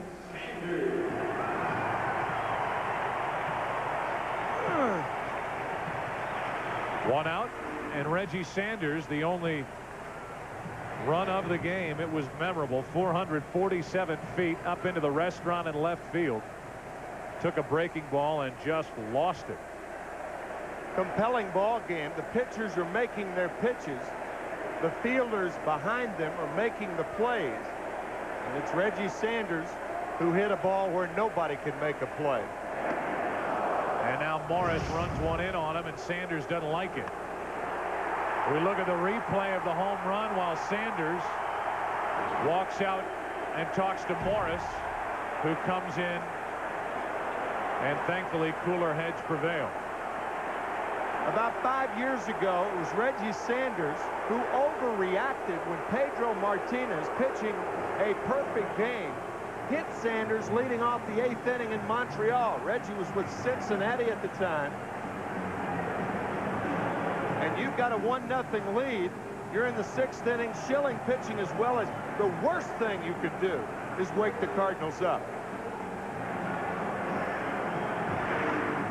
You hit a home run and you get a pitch right here and you think a guy's throwing at you? Come on. Well, Mike Matheny is out in Matt Morris's face right now. Now turning and walking away, and Matheny is trying to calm Morris down, who walked in and got in the face of Reggie Sanders while Sanders was yelling out at him from the home plate area. Now the 2 bullpens return back beyond the fence out in right in the left field corners. Excuse me, Joe. The worst thing you could do is upset the flow of this game if you're Reggie Sanders. That's strike 1 on Sanders. And the flow is going the Diamondbacks' way right now. Schilling, unperturbed, is pitching brilliantly. The defense is making plays. Sanders homered his last at bat. And to overreact on a fastball inside is not the thing to do. 1-2 on Sanders. That wasn't at his head. It's a tailing fastball in off the plate. Part of the game.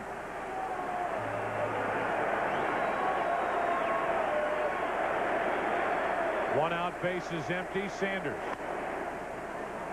Fouls a fastball off to the right, 95 miles per hour from Matt Morris.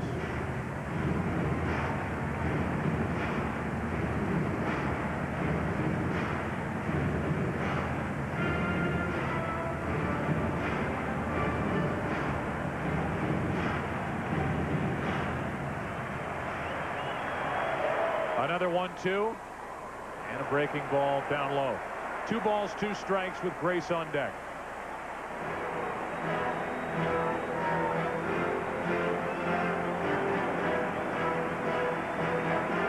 It is Mike Matheny's job to guide Matt Morris through this game by calling pitches, and also to keep Matt Morris in this game mentally, and to try to help Morris keep his emotions under control. We say that all the time. Broadcasters talk about that time and time again. But with a 27-year-old right-hander who can get excited on the mound, work too quickly, that might be as important as what pitches Matheny selects for Morris during the course of this game. Especially after what just happened. The 2-2. 3 balls, 2 strikes.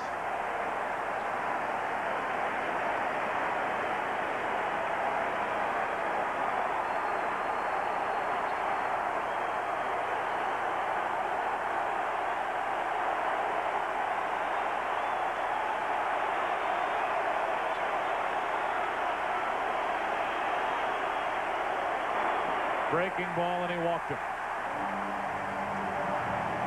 1 on, 1 out. Grace coming up. And here's something from Matt Morris talking about trying to keep his emotions under control during the course of a game. If I can harness myself a little bit and keep my adrenaline and emotions from, you know, trying to throw the ball through the backstop to actually focusing on making pitches and getting outs, that'll be good enough for me. Well, his efforts tonight are good, but not good enough to this point. 1-0 Arizona, bottom of the 6th. Runner at first, 1 out. And Mark Grace 0 for 2 at the plate. Ball 1. Now a lot of things that Bob Brinley can do. Mark Grace is an ideal contact hitter. He hits the ball on the ground. Reggie Sanders is fast at first base. He had 14 stolen bases on the year. Runner going. He stopped, and that'll be a 5-6-3 double play. Reggie Sanders slipped at first base, and that cost the Diamondbacks. A 5-6-3 double play with Polanco throwing to Renteria.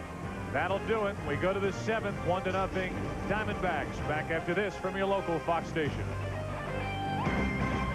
As he digs back in 0-2.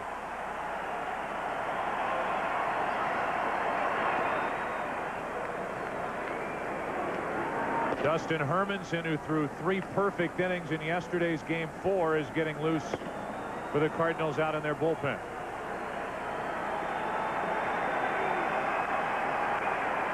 Here's a 1-2.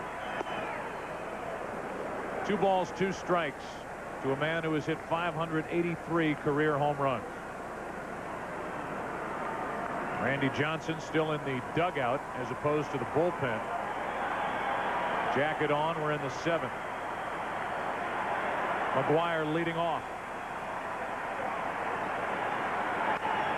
That'll get back and out of play.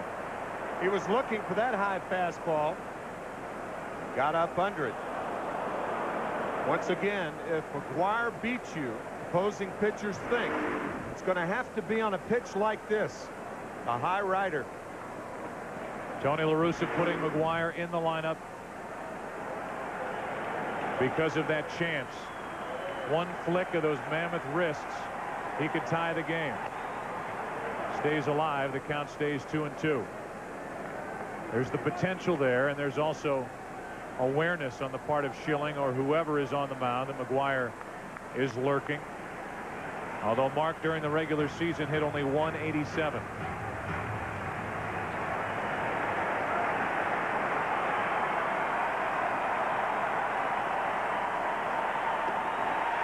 Strikes out for the 3rd time tonight. One of the asides from overreacting like Reggie Sanders did in the bottom of the 6th inning against Matt Morris. And here it is After the home run, the next time up, a tailing fastball.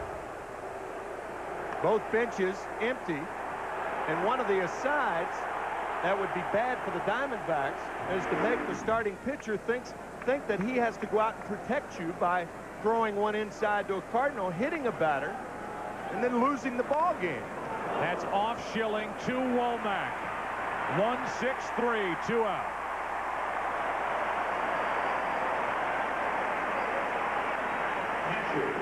That ground ball found 6'5", 235 pounds right up the middle. Right in the rear end. That's right. Right up the middle.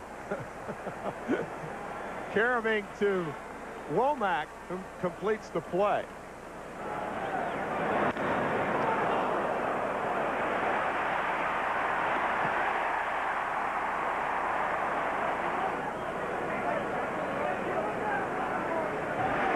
So now with 2 out, nobody on, it's Matheny. With the pitcher Morris on deck, ball 1. There have been 2 errors in this game, 1 on each side. But along with the tremendous pitching of Curt Schilling and Matt Morris, we have seen sparkling defense. Really?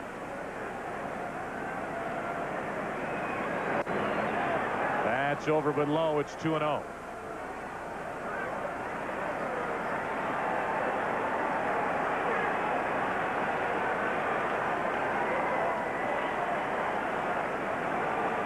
Tony La Russa talking to Miguel Cairo, one of his bench players. With the pitcher spot coming up, and Dustin Hermanson getting loose for the Cardinals in the bullpen. Here's a 2-0. High hopper down the left field line. Matheny, will he try for 2? He'll hold as Gonzalez makes a perfect play. Matheny 2 out of 3 tonight. And now Morris is the scheduled hitter. Matt Morris hitting for himself. Nice try by Matt Williams. I am shocked at this. With the Cardinals' inability to score off Curt Schilling, I do not believe that the Cardinals, with only 7 outs left, can do anything but pinch hit for Morris right here. Cardinals and Diamondbacks facing elimination, 1-0 Arizona in the top of the 7th. They get a 2-out hit from Matheny, and Tony La Russa lets Matt Morris bat to continue to work on the mound in the bottom of this 7th inning. I mean, at some point you have to trust your bullpen enough to pinch hit for Matt Morris here. Again, you've got 7 outs left. You don't want one of them being spent by a hitter, assuming Morris makes an out. The count 0-2. Tony La Russa drew the ire of many Cardinal fans and drew headlines with his decisions in Game 3, using, or in effect not using, his bullpen in the 7th inning. Here's another questionable move as Morris takes low 1-2. Again, often a manager must ask himself, what would the other manager think? Now, if you're Bob Brenly right now, you're tickled to death to see Matt Morris at the plate with 2 out, 1 on in the 7th inning. Here's a 1-2. Morris strikes out. The throw down, and that'll do it. A 2-out hit by Matheny. The Cardinals strand their 6th runner of the night. God bless America here at Bank One Ballpark.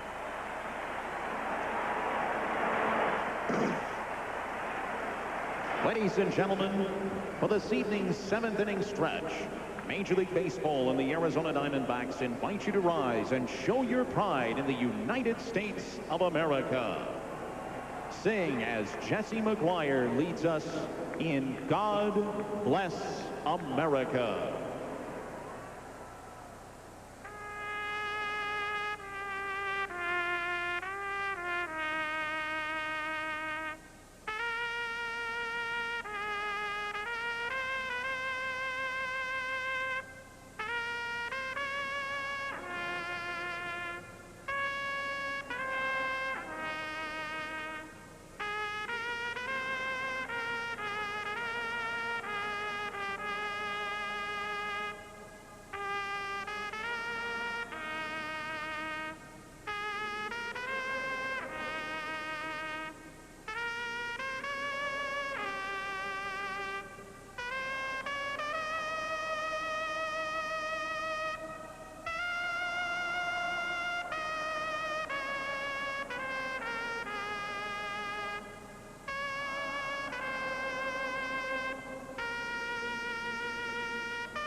complicated and not driven by commission, and by Sprint PCS, the clear alternative to cellular.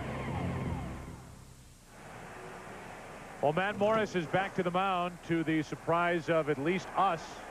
Only because, well, not only because, there are a number of reasons why. Hermanson was warming up. You've got a full bench, runner at first in a one-run game in the 7th inning. Morris has thrown 91 pitches. Bottom of the order is coming up. And the question is, how many more pitches does Morris have left anyway? Right. And you're one swing away from taking the lead in the decisive Game 5. And Schilling was tied for the league lead, allowing 37 home runs during the regular season. Schilling has shown, as you check the Cardinal bullpen, Schilling has shown that he can be tough on regular hitters who swing the bat, but doubly tough, at least, on pitchers who swing the bat. Williams, looking for his first hit of the series, takes a breaking ball, and it's 1-2.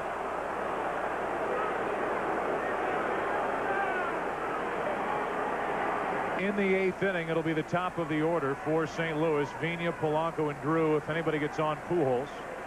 Morris trying to keep it a one-run game. 2-2. Further on that point of whether to use a pinch hitter or not, and the outs are dwindling down to a precious few. It doesn't matter if you hold the opposition to no runs if you can't score.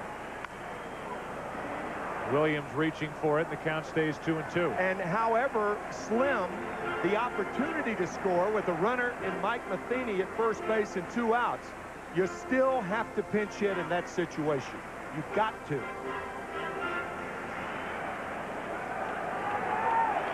2-2 on Williams.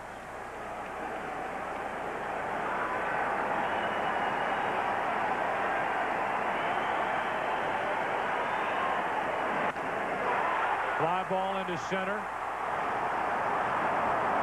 Edmonds is there, 1 away. And Williams is 0 for 15 in this division series. Here's today's game summary, brought to you by Nissan. Bottom of the 7th, 1 out. Curt Schilling, 16 straight scoreless innings in this series. Matt Morris has been very good, but not Schilling good. Reggie Sanders with his 2nd career playoff home run. The only run that came in the 4th inning. And the winner of this game is the winner of this series and will play on Tuesday against Atlanta. If it's the Cardinals winning, it's in Atlanta. If it's Arizona winning and they lead 1-0, it's here at Bank One Ballpark. Breaking ball and the count 0-2 on Damian Miller with Schilling on deck.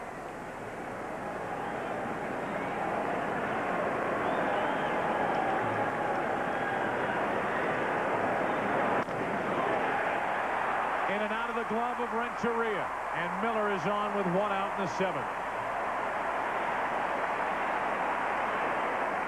We saw Tony Womack time his jump earlier in the game and make a very good play. It is a base hit. Looked like Renteria went up a little early. That's the tough thing about that, judging when to jump and how high. Now it's Schilling up there to bunt, most likely, with a runner at first and 1 out.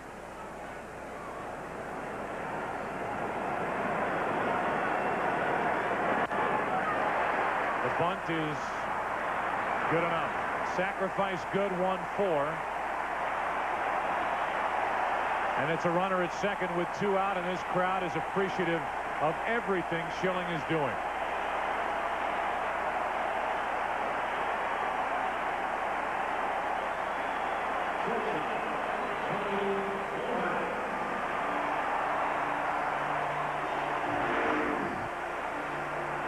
You said it earlier, Joe, 14 during the regular season and 1 here in the 7th. If Tony Womack gets a base hit to the outfield, it's going to be very, very tough for Chris Fire to score Damian Miller. We have noticed tonight Miller hit between the legs earlier in the game. He has been limping around. Womack is not a strong hitter. So the Cardinal outfield should be playing shallow, which means that there could be a play at the plate if Womack singles sharply to the outfield. Womack drove in 30 runs during the regular season. He has been on base 3 times tonight. Ball 1. The Diamondbacks hitting 188 with runners in scoring position in this series. That includes 1 for 3 tonight. All that hit did, however, was load the bases back in the 3rd inning. Into left field. That is caught for the out. The inning is over. The inning is over. Even though the throw was good enough to get Damian Miller at the plate, the inning was over as the out sign was given by Mike Winters, the left field umpire. But it was a short hop, and Pujols did the right play. He couldn't see Mike Winters, so he completed the play. That's a double play, isn't it, Joe? But it only counts as 1. No doubt a short hop, a missed call, but the inning is over. Fernando Vina, top of the order for St. Louis, 8th inning, 1-0 Arizona. And a strike hits the outside corner. Vina's been on base twice. He's reached on an error and singled. He has one of the 4 St. Louis hits this evening.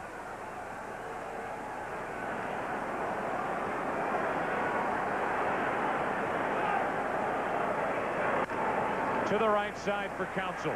Leadoff man is gone in the 8th. Joe, with Damian Miller on at second base, we were talking about the difficulty he could have scoring on a ball hit to the outfield. Clearly, this was a short hop. The Cardinals got the call, however, but Pujols completed the play, and Miller is out, and so is Womack. But clearly, that ball is a short hop, and it was not called correctly by Mike Winters, the left field umpire.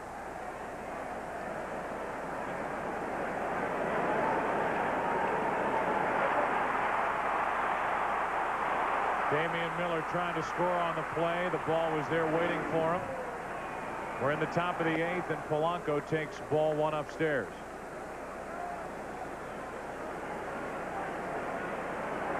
Tonight, 1 out of 3 in the series, 4 out of 14. 1-1.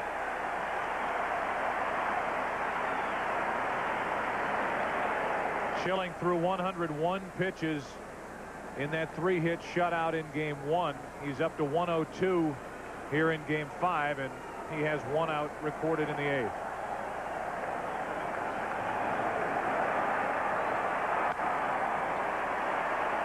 Foul territory, Matt Williams. 2 out. Between innings, Randy Johnson left the dugout and headed down to the Arizona bullpen there if needed. But right now, doesn't look like Curt Schilling needs any help. If he gets into the 9th inning and he has at least a 1-run lead, I think Bob Brenly almost has to let him pitch until the Cardinals tie it, at least. Breaking ball for a strike to Drew.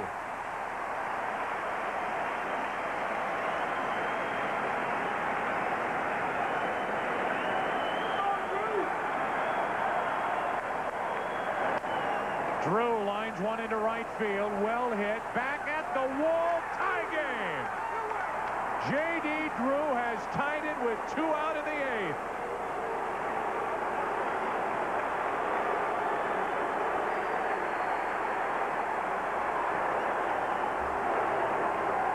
He one-handed that over the fence. I think it was a hanging splitter.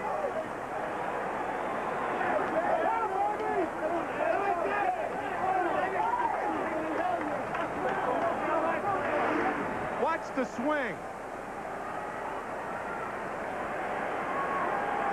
With one hand, Drew ties it. It took the 206th pitch from Curt Schilling to Cardinal hitters in this division series for the Cardinals to get a run. Pitch number 105 tonight. Matt Morris, an interested observer on the dugout bench. And it's 1-1 in the top of the 8th. Now an 0-1 to Albert Pujols. A ball and a strike. We mentioned last inning that Curt Schilling allowed 37 home runs during the regular season, which is an alarming number for a guy who went 22-6 with an ERA under 3. That tied for the league lead.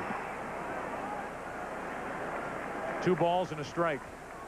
Schilling gave up 37 home runs in the regular season, 31 solo shots. It's a solo shot here, number 38 on the year, that has tied the ball game. Young man from Hayhira, Georgia. The 2-1 into right field. Back is Sanders, and the top of the 8th inning is over. But not before the St. Louis Cardinals finally break through against Curt Schilling.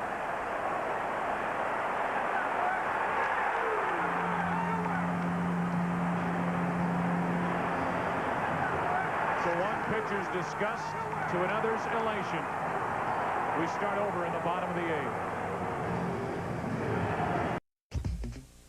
The Division Series on Fox, presented by Budweiser, is brought to you by Budweiser with the crisp, clean, refreshing taste you'll find in no other beer. This Bud's for you by Siemens, Siemens Global Network of Innovation, and by Chevy Trucks, the most dependable, longest-lasting.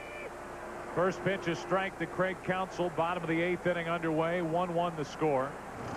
Cardinals have 5 hits. Diamondbacks have 6. Counsell 0 for 2 with a walk. 3 out of 15 in the series. Breaking ball for strike 2.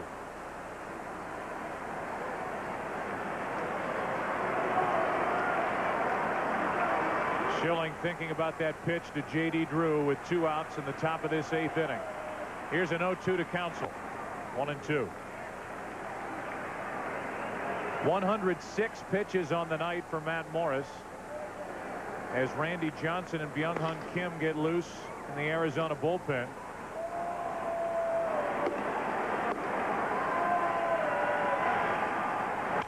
Counsell rips it foul.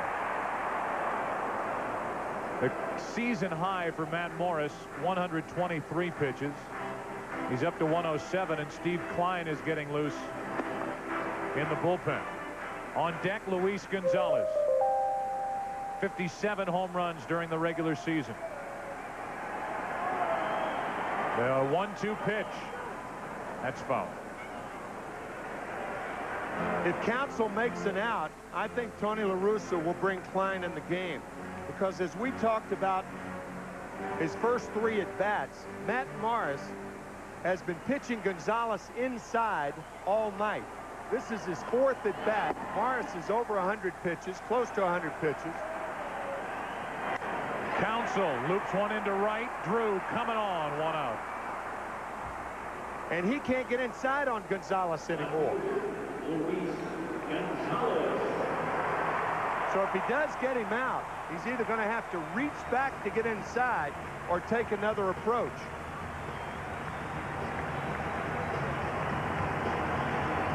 Bottom of the 8th inning, 1 out, nobody on, a 1-1 game. These two teams playing for the opportunity to play the Atlanta Braves in the NLCS.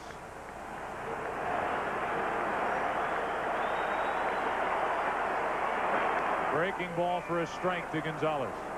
Cardinal outfield in a no doubles defense. It's baseball's version of football's prevent defense. 1-1. Cardinal outfield will give Gonzalez a hit in front of them, but nothing over their heads.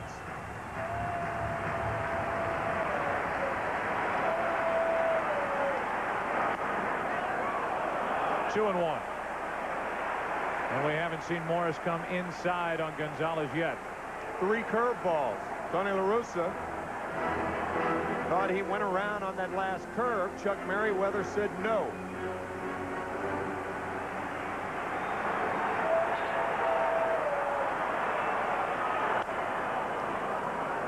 There's one inside, 95 miles per hour, 2 balls, 2 strikes. Reached back a little bit, didn't he?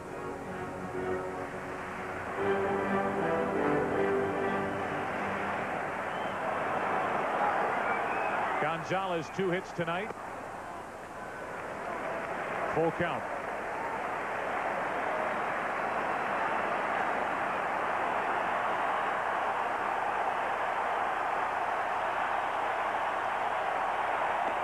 Two out. To the breaking ball and strikeout number 5 for Matt Morris. 3-2 curveball. Well, he had been coming inside. He did change his strategy. The first 3 pitches were curves. Beg your pardon. Second pitch was a fastball. There you go. 2 balls and a strike. The 2-2 pitch misses. Watch the 3-2 curveball to get him. So bases empty, 2 out for Finley. Strike 1. 96 from Matt Morris. Finley hitless tonight, 7 out of 18 in the series. Breaking ball misses, 1 ball, 1 strike. St. Louis in the 9th inning will have Edmonds, McGuire, and Renteria. Will it be Schilling, will it be Kim, or will it be Randy Johnson? Morris off the mound. Can't make the play. And the 8th inning continues. Base hit for Finley, his 8th of this series. Watch Matt Morris look up prematurely. That one look at first base took his eye off the ball. And Finley with an infield hit. So there's the go-ahead run, and Dave Duncan, the Cardinal pitching coach, will trot out before another at bat by Reggie Sanders, who has homered, struck out, been brushed back, got into it with Matt Morris, eventually walked, and he has a chance with 1 on, 2 out, and they're talking about how to pitch Reggie Sanders. And Joe, I think also perhaps talking about Matt Morris and his emotions. Upset because he picked that ball up, looked to first too quickly. Otherwise, he's out of the inning. You mentioned last inning that Mike Matheny trying to settle him down. This is the first pitch of his last at bat. And in my view, the overreaction of Reggie Sanders.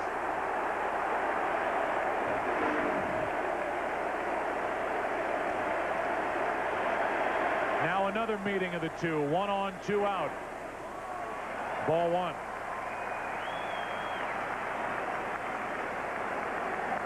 Sanders with 33 home runs during the regular season.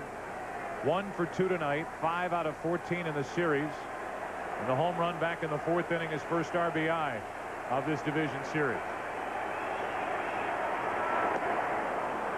Kept it down, 1 ball, 1 strike.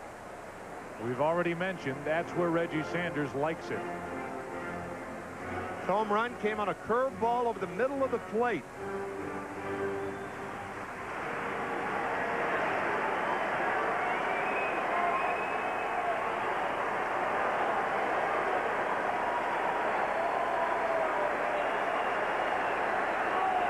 Go-ahead run at first, 2 out. Sanders takes ball 2. With Mark Grace on deck, this could conceivably be the last hitter for Matt Morris, with Klein ready to go in the Cardinal bullpen.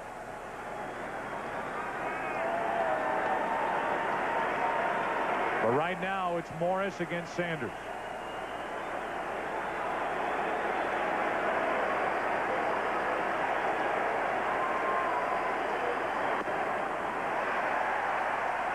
Three and 1. Sanders in a position now to look for a cookie in his power alley. A ball down and in. If he gets it, he swings at it. If he doesn't get it, even though it's a strike, take it.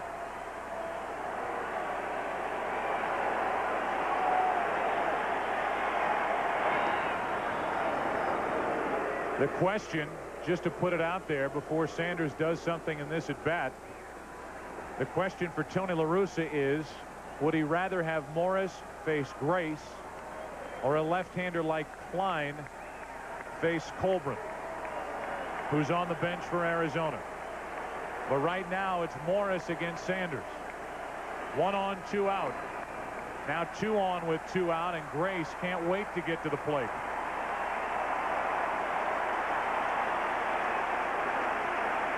Third walk of the night handed out by Morris, and Matt just shot a look over at the Cardinal dugout. I would rather have Steve Klein facing someone who's been on the bench all night than Matt Morris facing Mark Grace, who's already seen him 3 times, and a weakened Morris. However, a weakened Morris won 22 games for Tony La Russa this year. A season high as far as the pitch count goes, which for Morris is significant. Missing all of 99, pitching last year out of the bullpen as Grace takes a strike.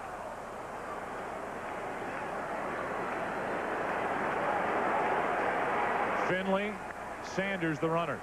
You take your chances, but to me, I'd opt for the left-hander to pitch to Colbert. 1 ball, 1 strike.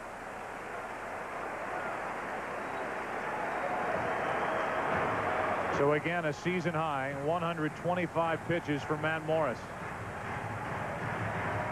And the type of hitter Grace is, too. You know he's going to put the bat on the ball. Contact hitter. He does, and he fouls it 1-2.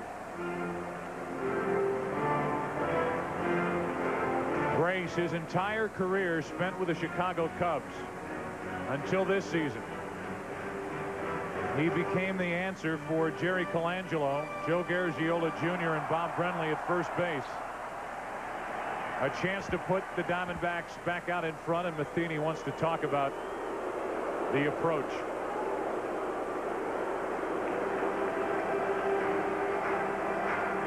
The 167th game of the season for both teams. And division series or not, this is just a tremendous game, as now Randy Johnson, the only pitcher getting loose for the Diamondbacks in their bullpen. 2 on, 2 out. The 1-2 pitch to Grace. Morris started to walk away. It's 2-2.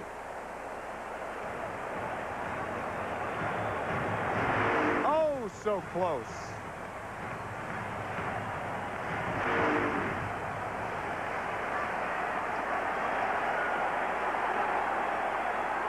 The biggest pitches in the career of Matt Morris. That's foul. Oh, so close the other way.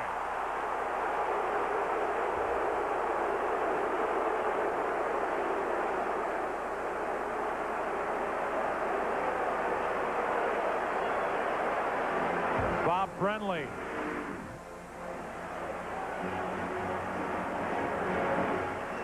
The Arizona manager. Oh, God.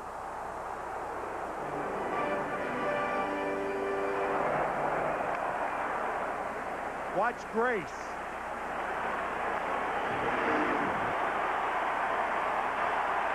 Now the 2-2. Full count with a hitless Matt Williams waiting on deck. The runners will take off with this 3-2 pitch from Matt Morris to Mark Grace.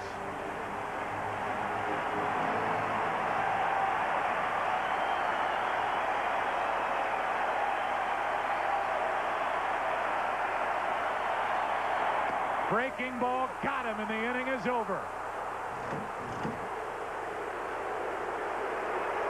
Matt Morris, the 27-year-old right-hander, getting through 8 innings here in Game 5 as we go to the 9th. Tied at 1.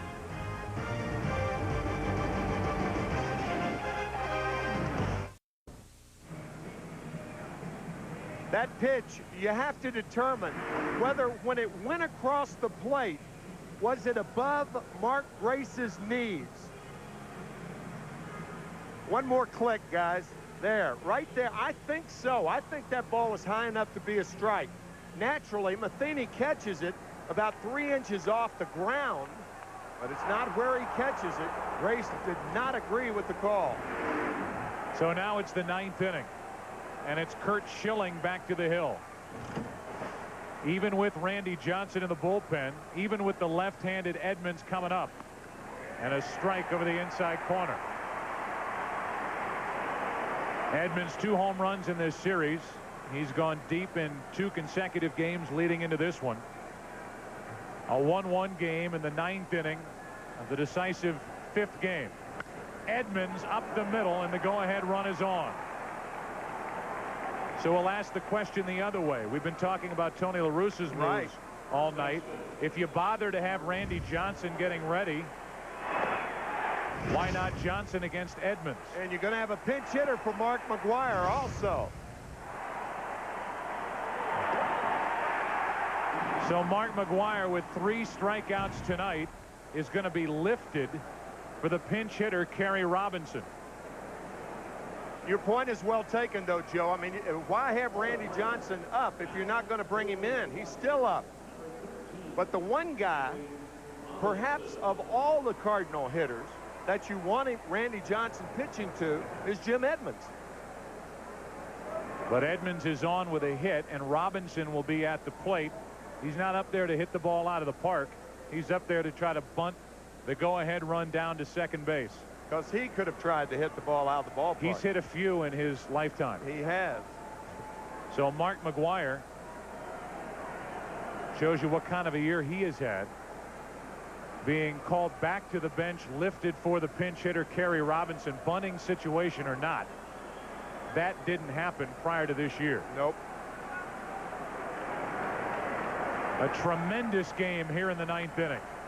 Go ahead run at first with nobody out. And the bunt. Williams throws to first. Sacrifice is good. 5-4. And the go ahead run is at second with 1 out. Shortstop, Renteria.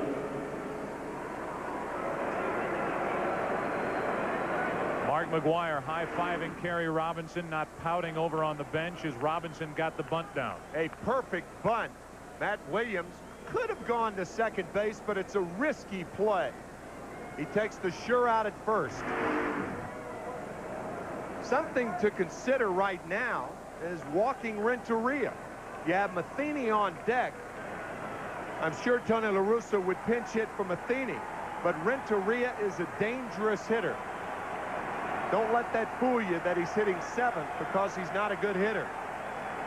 He's hit the ball hard twice tonight. First and third times up. Renteria already has a World Series Game 7 clinching hit on his resume. That came in '97 while with the Florida Marlins, defeating the Cleveland Indians. Now he's trying to put St. Louis on top for the first time tonight. Top of the 9th inning, runner at second, 1 out. 1 ball, 1 strike. We do flashback. 97. There's Craig Counsell now playing second base for Arizona. Off Nagy, up the middle. And the Marlins were world champions in 1997. The 1-1. Nicely played by Miller, who's had a good game behind the plate. He has been all over the place behind home plate. Fine play to block that splitter. Just looking over at Bob Brenly, and I'm sure Brenly told him, you don't have to throw a strike to Renteria right now.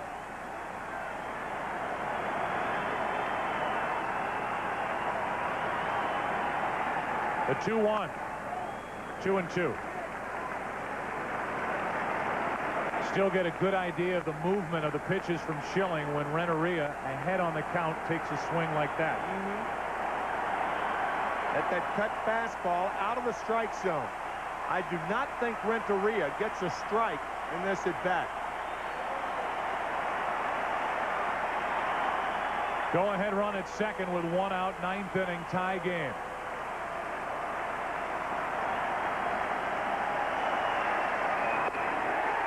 Didn't get a strike, but he strikes out, and that's number 8 for Schilling.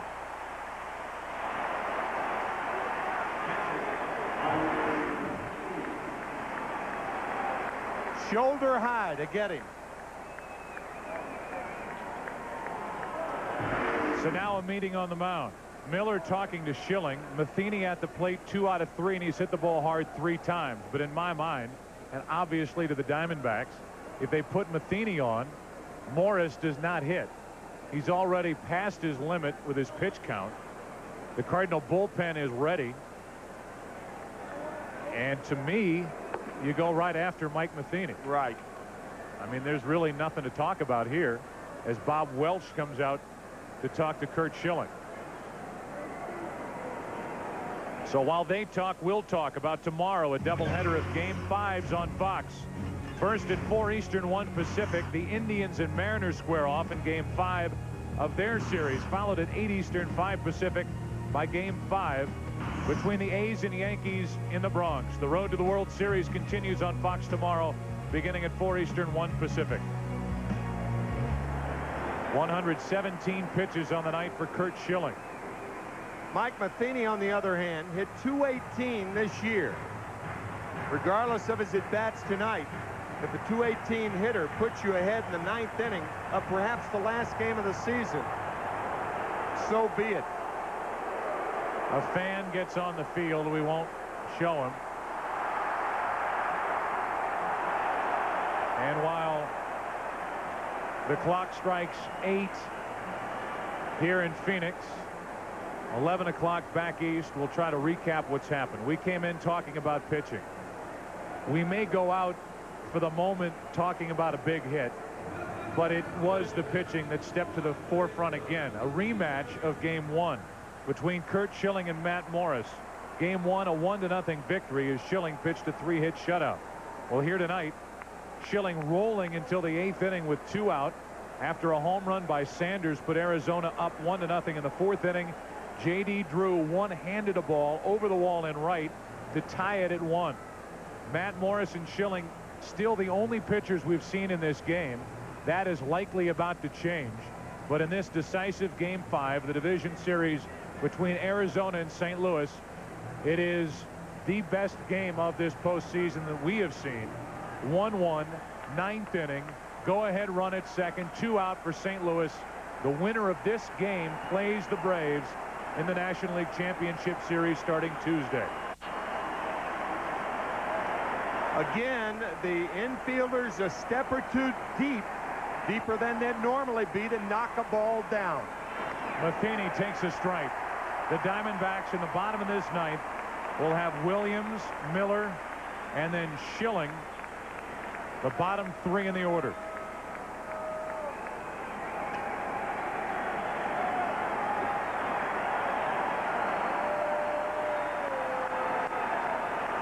Matheny trying to put St. Louis on top. If you remember, Mike Matheny, the final week of the regular season last year with that unfortunate accident at home with a hunting knife, a present, a gift from a friend. He looked at it, put it back in its sheath. It sliced right through the sheath and right into his thumb. He missed the postseason last year for the Cardinals. He is front and center right now in the postseason this year.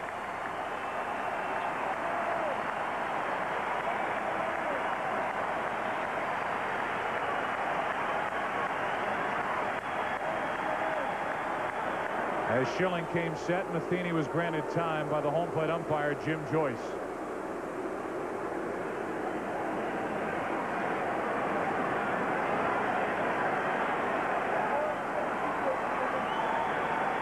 This game will wear you out. Only a 1-1 score. We have seen a little bit of everything. Go-ahead run at second with 2 out. Matheny. Pretty good swing on that pitch, but 98 miles per hour as Schilling reaches 120 pitches on the night. But you'd never know it.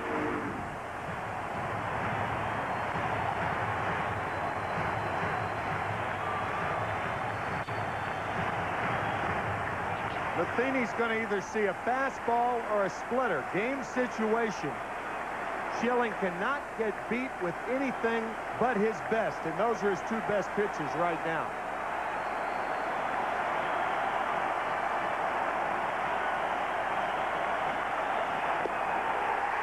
Inning over.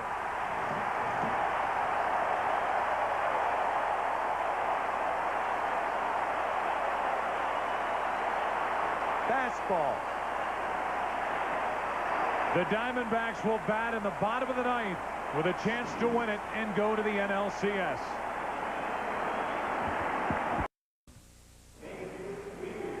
Kerry Robinson stays in the game, plays left field. That means that Albert Pujols will move to first base. McGuire is out. He's lifted for the pinch hitter, Kerry Robinson. And here is Dave Veers, who takes over in the bottom of the ninth in a 1-1 game, Game 5. You go back to Game 1, a ground ball to the right side. Schilling, a 3-hit shutout. And now from this game, Schilling picked up right where he left off.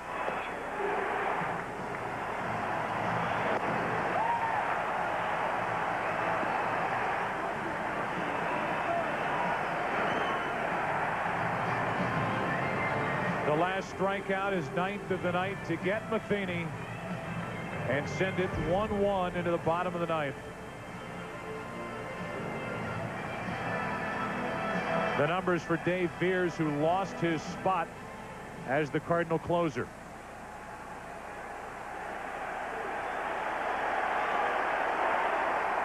Matt Williams 0 for 15 in the series. Brenly sticking with him, feeling he was about to break out of it. Ball 1 up and away. Veers last year saved 29. His career high 31 2 seasons ago in Colorado. But now it's more of a bullpen by committee, closer by committee for Tony La Russa. Williams leading off in the ninth. Veers being careful. It's 2-0.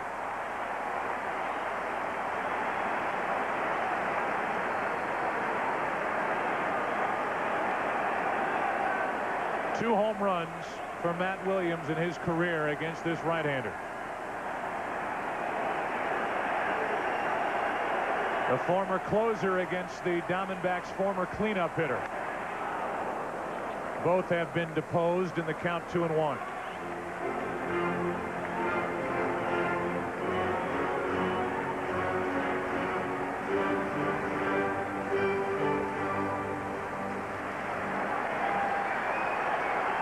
Veers hurt his right hamstring the first week of September. Trying to get back in shape. Second appearance of this division series. 2-1 pitch. 3-1.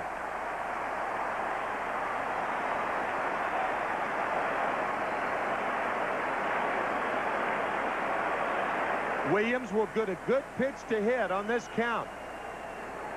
If he doesn't, he takes it.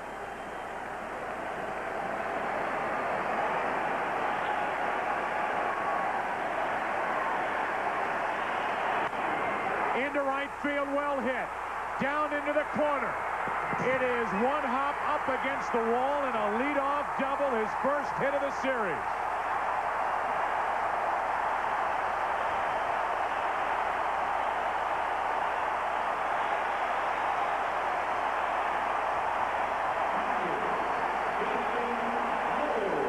There will be a pinch runner for Matt Williams.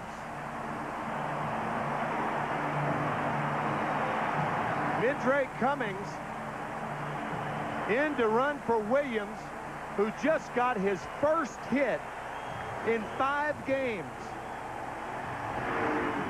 A double to right on a 3-1 fastball. They were booing Williams when the team left Phoenix after game 2. They're standing and applauding him as he goes into the dugout, lifted for a pinch runner. Midray Cummings, who's celebrating his 30th birthday today. He'd like to celebrate it by tapping home plate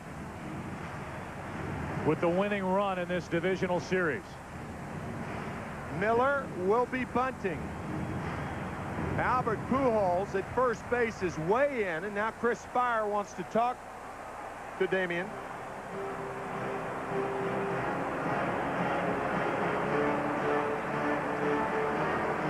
Cardinals do not use that wheel play, and now Tony La Russa wants to go out and make sure. This is a meeting of the infielders and not the pitcher. One of the options is to put Miller on. They're still going to need a bunt, and you set up a force out at third base. True. DeLucci, the left-handed swinger, is on deck. The option of bringing Steve Klein, the left-hander, in is possible. Left-handed pitchers have an easier play on bunts down the third baseline because their throw to third is easier than a right-hander's.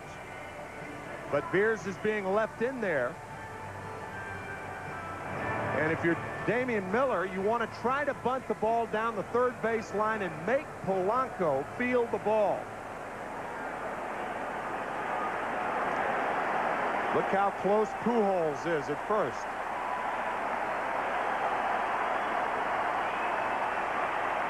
Damian Miller. Perfect bunt.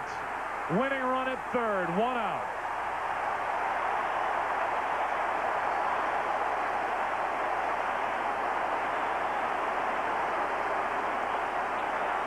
Expertly done by Miller.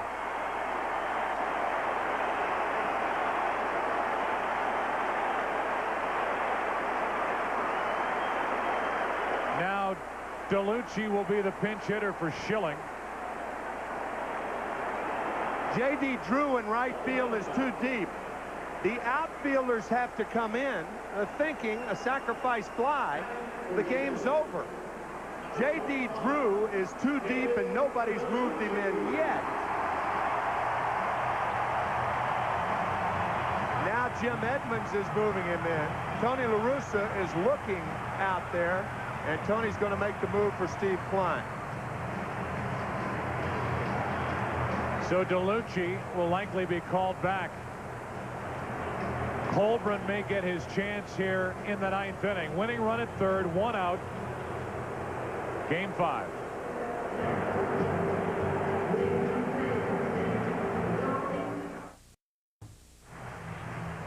Steve Klein takes over, 4th game, the 5 that have been played. And with a winning run at third, 1 out, Klein's going to get a new baseball. And we'll see if Colburn has a chance to swing the bat. Nope, they're going to walk him and likely walk Womack as well. Well, you can't double Womack, but you can pop him up. Womack's going to be an interesting choice to see what Tony La Russa does. He does not have a lot of power to the outfield, but he has a lot of speed. So if you elect to pitch to Womack, you're not going to play the infielders in double play depth. You have to bring them halfway. The outfielders for the Cardinals station themselves where they can throw a runner out almost flat-footed. That's how shallow you have to be, because any long fly ball, the ball game's over. It doesn't matter whether you catch it or not. So the .314 career pinch hitter Colburn has walked. Now Mike Matheny looks in the dugout. Still looking in the dugout. And we'll see if the Cardinals pitch to Womack. They bring the infield in. The outfield creeps in. Excuse me, Joe. I think they will, because you can get Womack to pop a ball up if you throw him high fastball. Matheny still whistling into the dugout. And they'll pitch to Womack with the infield in.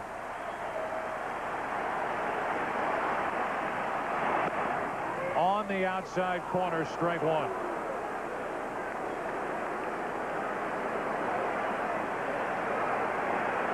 Possibility of a squeeze. Womack, the best bunter on either side. The best. The ticket to the National League Championship Series, 90 feet away for the Diamondbacks. 1 ball, 1 strike on Womack, with Craig Counsell already a hero from Game 3 on deck.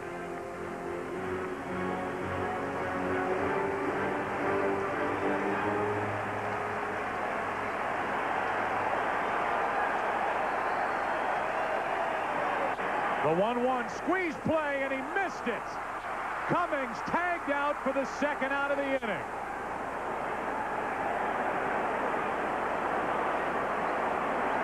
Bob Brenly put the squeeze play on, and it failed. The best bunter on either club. The slider low and away, and Cummings is out to dry. Now the outfield goes back to their normal position, as do the infielders.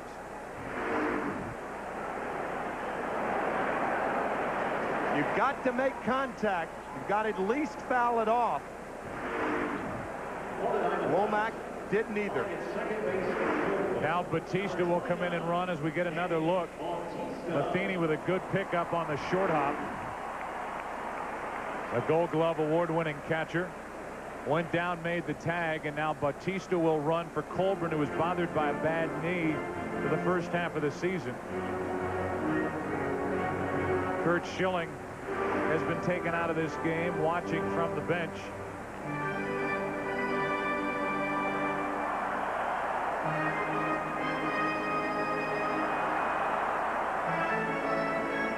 Pitching to Womack. Bob Brenly knew and knows that Womack does not have a lot of power to drive the run in, particularly against Klein. The reason he put the squeeze on was obviously to end the game. But if it didn't work, then Colburn would go down to second base. So he still has Batista in scoring position. Going to be tougher to score, however. And the count's 1-2, remember, as Womack spoils the pitch to stay up there. So it's Batista now carrying that ticket to the NLCS. He's at second with 2 out. And it's Womack who drove home 30 runs during the regular season. The shortstop who has no RBIs in this division series, trying to bring him home after missing the squeeze bunt. Winning run at second. Game 5. 2 out, 9th inning, tied at 1.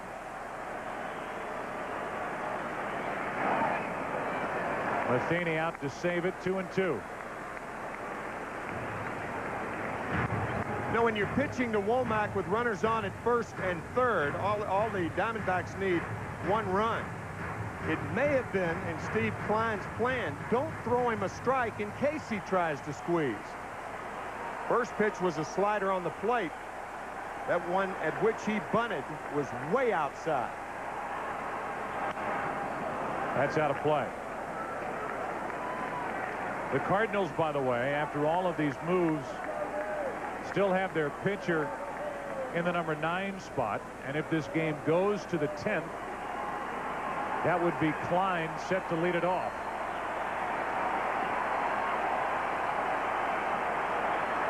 Winning run at second, 2 out, and the 2-2 pitch to Womack.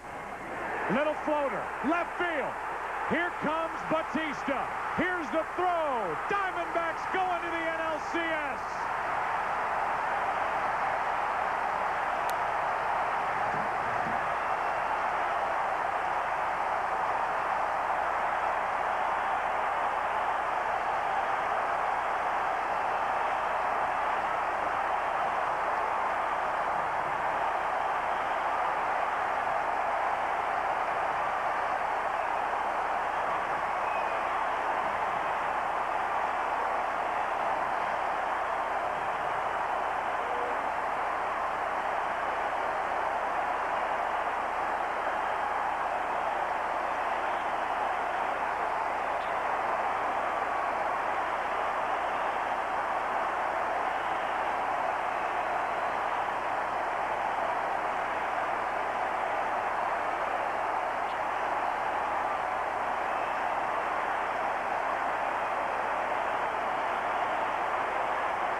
Tony Womack's father died on April 22nd.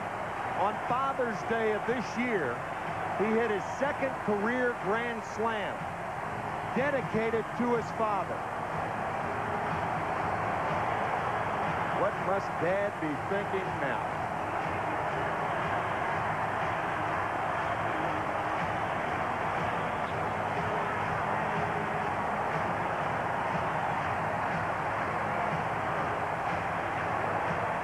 Dave Veers is tagged for the loss, and the Arizona Diamondbacks are going to the National League Championship Series.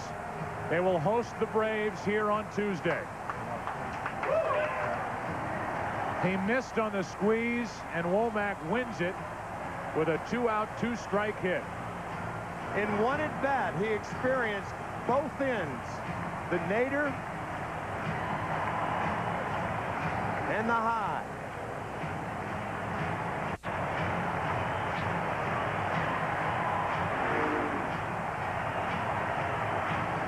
After the missed bunt, the hit that won it.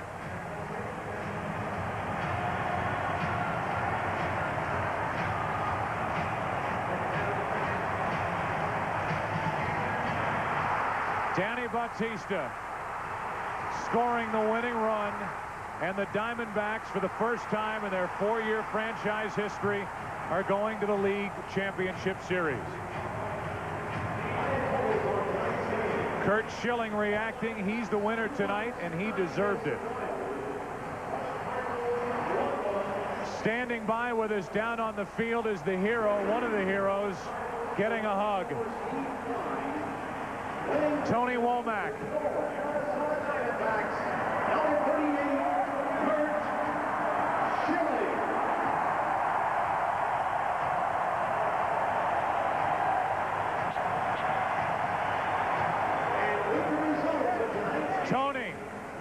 Tony, it's Joe Buck and Tim McCarver in the booth. Can you hear us down there? I can hear you. I can hear you. Who just hugged you?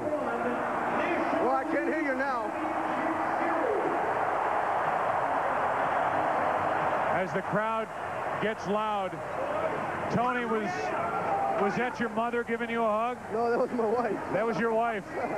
Couldn't see from up here. What an emotional year this has been for you, losing your father, all that you've been through, and now capping this division series with a game-winning hit. Congratulations. Thank you, guys. I mean, it's a blessing, man. My dad's with me at all times, so I greatly appreciate it. You're right, it's been a long year, but, you know, I'll accept what's going on now versus anything else, because I know I believe, my dad believes in me, and my dad believes in me. Tell me how much you believed in yourself after missing on that squeeze bunt. Well, you know, it was a tough pitch. I was ready for it, but just a tough pitch. But for me, you know, you got to let that go. You know, you can't just let that get you down. You know, you still got 2 strikes. You still got a chance to get the guy in. I just stayed focused, man. And I'm a big believer in, you know, God doesn't give us anything we can't handle. And, you know, for me, I just wanted to be the best that I can be. Tony, everybody's talked about this team, saying it's a veteran team, a team that's built to win right now. Well, you're going to get your chance in the LCS against Atlanta, aren't you? Well, yeah, you know, for all those people that think we can't do what we want to do, well, we're here. And it's just, you know, this is just one party that we got 2 more to go. So we're just going to take it one game at a time and see what happens. Tony Womack, go celebrate with your teammates. Congratulations. Thank you. I will, guys. Thanks. That's Tony Womack. What a moment. And congratulations to the Arizona Diamondbacks. A chance to play for the National League pennant.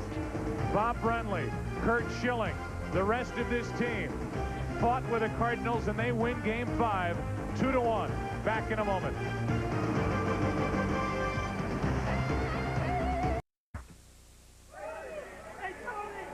The Budweiser postgame show is brought to you by Budweiser, with the crisp, clean, refreshing taste you'll find in no other beer. This Bud's for you.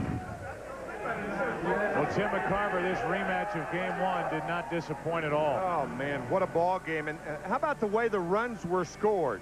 A home run by Reggie Sanders, a home run by J.D. Drew, and a bloop by Tony Womack. The Cardinals in this series scored a total of 12 runs, while the Diamondbacks scored 10. It was enough to win this division series. They celebrate in the Arizona clubhouse. The Cardinals will go home and think about some chances, but it was without a doubt a series that was dominated by very good pitching on each side. And the Diamondbacks now have Randy Johnson ready to face the Atlanta Braves on Tuesday night. The producer of tonight's game, the coordinating producer of Major League Baseball on Fox, is Michael Weissman. The director of tonight's game is Bill Webb. The associate director, Aaron Stoikov. And the broadcast associate is Eric Billigmeyer. Our technical producer is Matt Benedict. The senior producer of the studio show, Scott Ackerson, produced by Gary Lang and directed by Bob Levy. The senior producer of Fox Sports is Bill Brown, and the executive producers are David Hill and Ed Gorin. As always, Steve Horn assisting us in the booth. Tomorrow, a doubleheader of Game 5s on Fox. First at 4 Eastern, it's the Indians and Mariners. Then at 8 Eastern, 5 Pacific, Game 5, the A's and Yankees back in the Bronx. For more information on today's game and for the latest information on Major League Baseball, go to foxsports.com. For Tim McCarver, I'm Joe Buck. So long from Phoenix. You've been watching coverage of the Major League Baseball playoffs on Fox, your home for the 2001 World Series. Congratulations, Arizona.